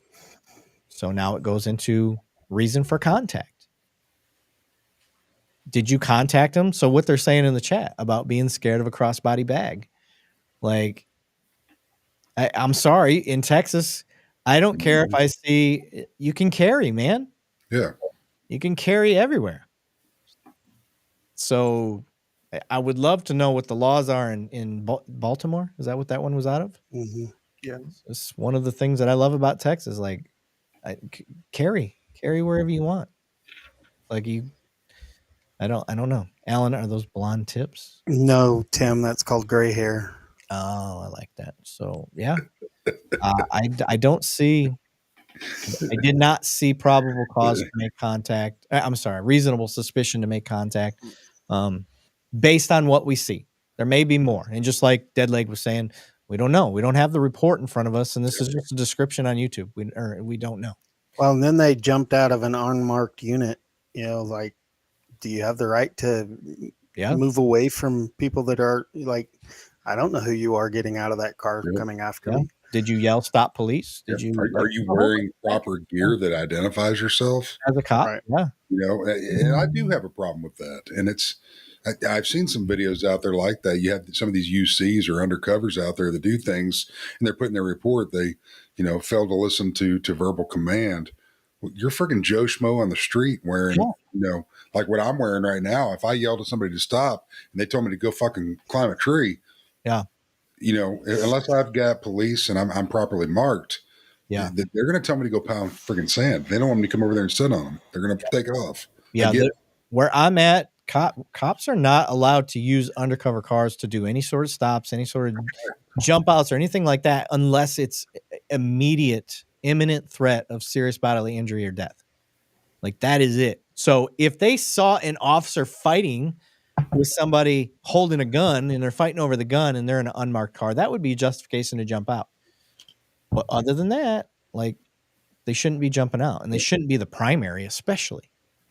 Shouldn't be the primary unit jumping out trying to go chase down somebody when you don't have reason to make contact. And that's where Deadleg brought it up earlier, where I do think there was something else going on here, because there's enough marked units, in our neck of the woods. If we're going to go do something unmarked, there's going to be a marked unit in the very near vicinity to get involved, so we can start saying, hey, yeah, we're police.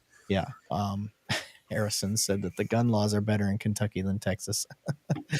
Na said, even an unjustified stop is not cause to shoot at officers. No, and you're right. No, you're right. Yeah, he shouldn't be shooting at the cops. I'm not. Sometimes I tend to focus on the cop side of things, because I think that the suspect side of things is too easy. Like, of course, you shouldn't be shooting at cops.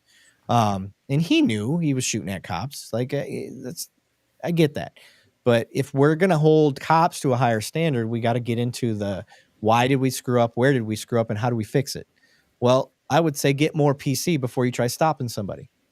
Get more reasonable, articulable suspicion of a crime before you stop somebody. Just because somebody's got a crossbody bag, we don't know. I don't know. Maybe he saw the hilt of a gun poking out of it, and that's illegal there. I don't know. We're speculating. And it makes me unfortunately, believe that city has gone through a lot of shit in the past 10 years. Where they filmed The Wire. Yep, absolutely. The Wire. One of the best cop shows ever. Country's Task Force was there. Yep.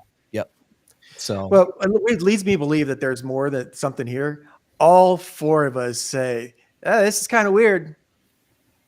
When 4 people have the same little spidey sense, because the other thing too is if there's active investigations, a lot of times you're going to give as much information as you have to because you don't want to compromise another investigation.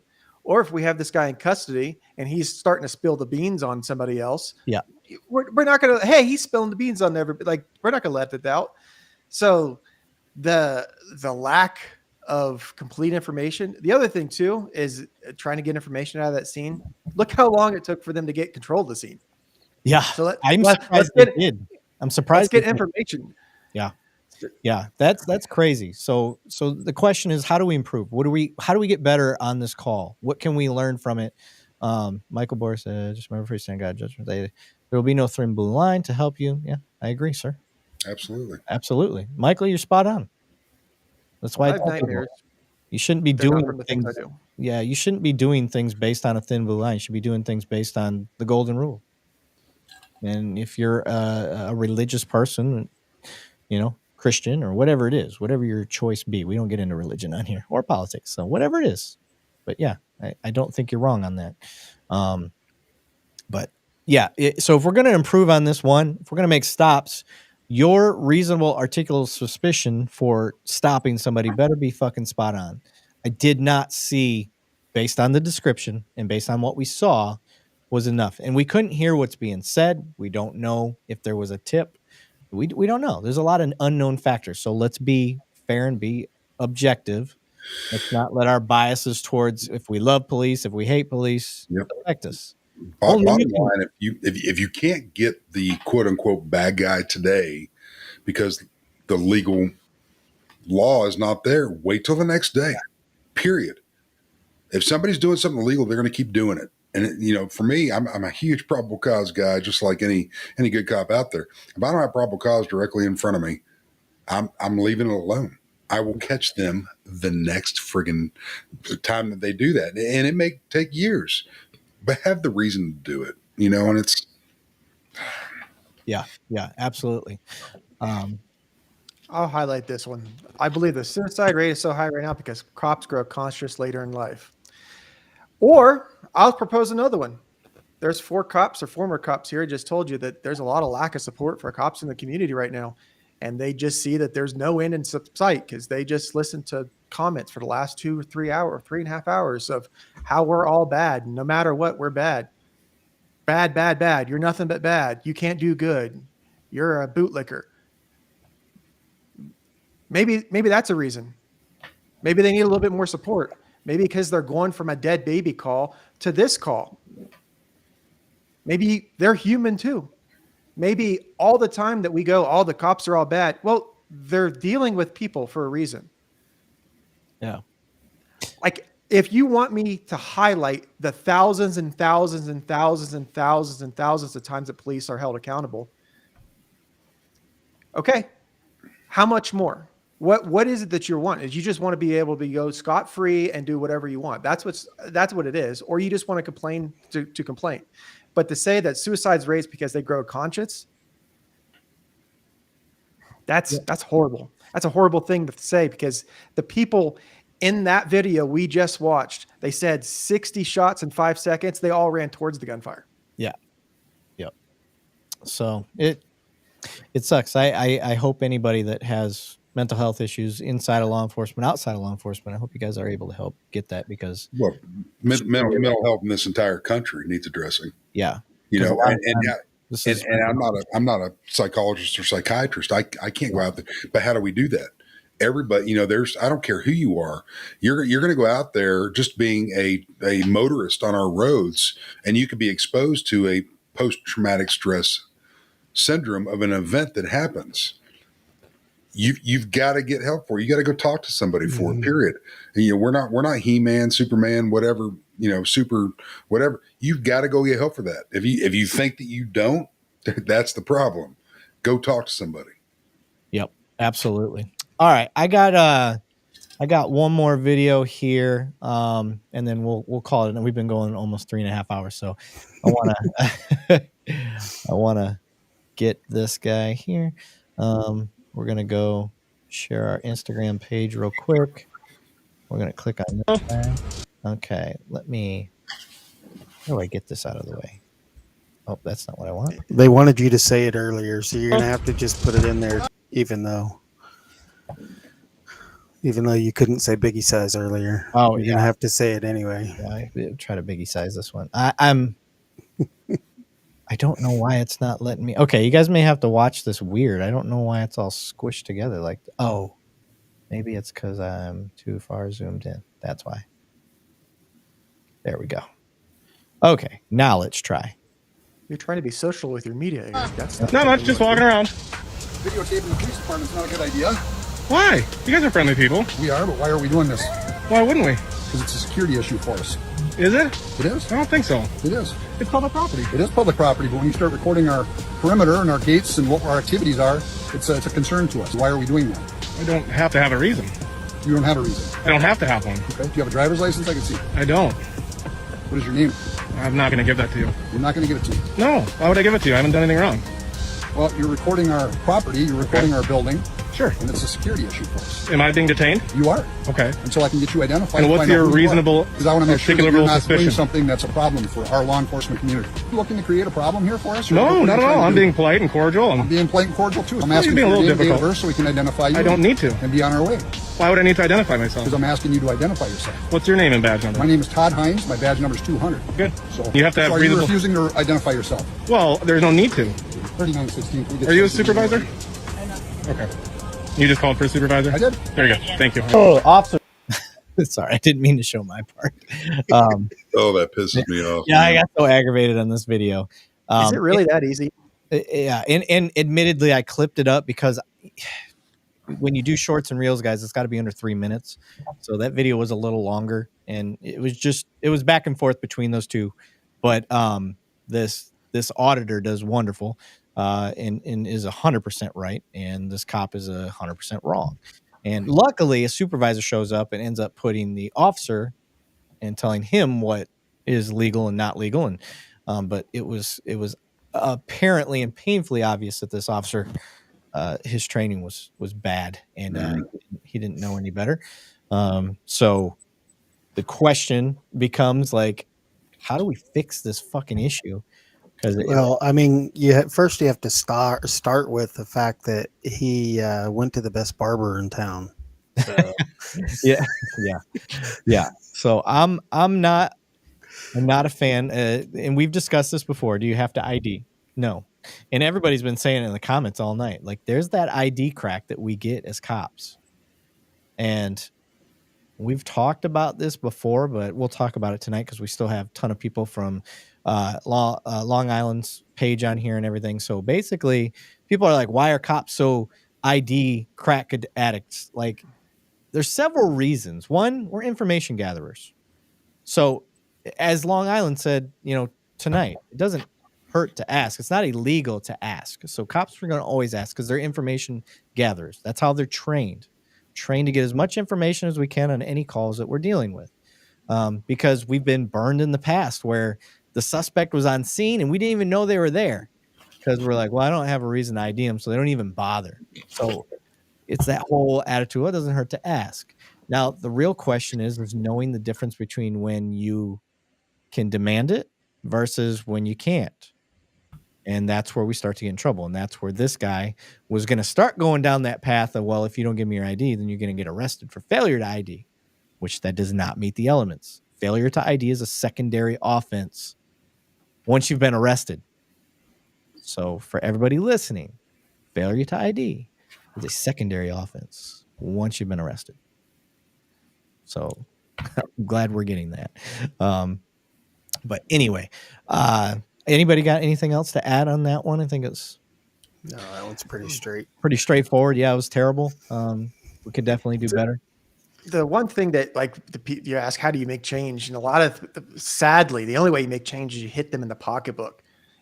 And an agency, like the way that this stuff gets paid out, it doesn't affect them the way that you think it does. So I would say just keep doing what you're doing with these audits and post them online, because I guarantee if I was still an active cop and one of my officers that I was in charge of or our representative showed up on one of these audit videos and they failed miserably, you don't think that I'm going to shame them in front of the entire shift. Yeah. This is what you don't do, as an example of what to do, and make it a training. But I'm going to shame them so they know that, hey, one, you did not good, but you did not good. And everybody else sees that this is not an example of what to be doing. Yeah. Yeah. This is a really good question by City Bangers Pyro. Cool name. Do you think these auditors, particularly the bad ones, will actually hurt our rights by Congress changing laws to prevent filming? Some Protected places, by the Constitution, man. yes, you're protected by the Constitution, but I think to his point, do I think that there's going to be some corrupt politicians that try to get things changed? I think so. I think they will. Oh, dude. Well, it's just like some of our states that Yep. you have to notify recordings and all that kind of stuff. Like, you know, Two-party states and stuff two-party like that. states and stuff like that, where like it's hard enough to know. I think they're going to try. Yeah, I think so too. I do think that that's going to be. I think it's a great question. I think that's something that certain states will start to try to push that. You know, for sure. Yeah. City Pyro. I do think it's such a cool name. I think you know, one of the things I was thinking about that during the show tonight, you know, about everybody asking for ID and things like that. I guess I didn't run into it as much because nobody around here has their ID with them. Nobody. Like it's always name, you know, what's your name? You know, and then we kind of have to go on faith that they're giving us the right name. Yeah. And every once in a while you get into the jail that they weren't, but you know, they probably, if you looked up in their history, it's because they had given a wrong name at the jail in the past. And so I didn't run into that as much as I guess a lot of others did because nobody around here ever has their ID with them. So yeah. I was federal, so every time I made contact with someone, they had to have an ID because it's all on federal property. It's all it's a completely different ball game because for our side of law enforcement, for that when we're IDing people, it's not necessarily just to ID them of who are you, or it could be who are you? Are you part of this country? Should you be here? Do you have authorization to be here? The areas where you patrolled, you had to have authorization to be in the quote unquote public spaces of whatever it was. Just it's a little be bit there in different. the first place. Yeah. But we did run into like the First Amendment auditors and things like that. And you'd get, because we had contractors that would work with the gates and stuff like that. And you get them calling them in and be like, I'm like, they're on the sidewalk. If anybody can walk up and down that sidewalk, all I can do is go, hey, what are you doing? And we're watching. We're seeing the same thing that they're doing. Do you not think that we have cameras too? I'm going to follow them to their car. I can find out I can find out all kinds of information about that person without even making contact with them. So they're not doing anything illegal. And if I think that they're doing something suspicious, I can gain some intel on it. So if down the road something happens, the detective says, hey, we had someone doing some recon over here and looked like they were filming. I'm like, oh, well, I seen Banning in that, 98 red Pontiac Grand Prix over here. And this was the license plate like 3 days ago. Like if they're videotaping stuff, it's 2025. Mm-hmm. The amount of time in the day that you spend not on a camera is less than the amount of time that you spend on a camera. So, well, guys, and they need to make a Grand Prix with more legroom. I don't fit in those very well. Maybe a Tahoe. We've been going 3.5 hours, so I'm going to tap out. I think this is a good breaking point for everybody that listened or watched tonight. This is going to be put onto our podcast audio, so you can catch it on all the main things like Spotify, Apple, and all that good stuff. So we'll have the audio up there. The live you'll be able to pull up anytime on YouTube. So if you want to watch this later, we're on LinkedIn. Yep, we're on LinkedIn. Again, check us out with our new stuff on DTV. 2 Cops, 1 Donut. Check out all of our stuff there. If you couldn't support us tonight with monetary, that's great. We understand. We're broke too. So, but if you could and you did, thank you very much. Everybody else, it takes 10 seconds to hit follow, like, subscribe, all that stuff. Please go over to Long Island Auditor. If you're from our stuff, if you're more of a follower of ours and have never seen Long Island, please go to his stuff. He's got a really good audience. There was a lot of good stuff by those guys tonight. As you can see, we're trying to bridge and do the best that we can here. And thank you for everybody that, even if you came in to troll and decided to throw a couple good questions our way, thank you. We honestly, we try.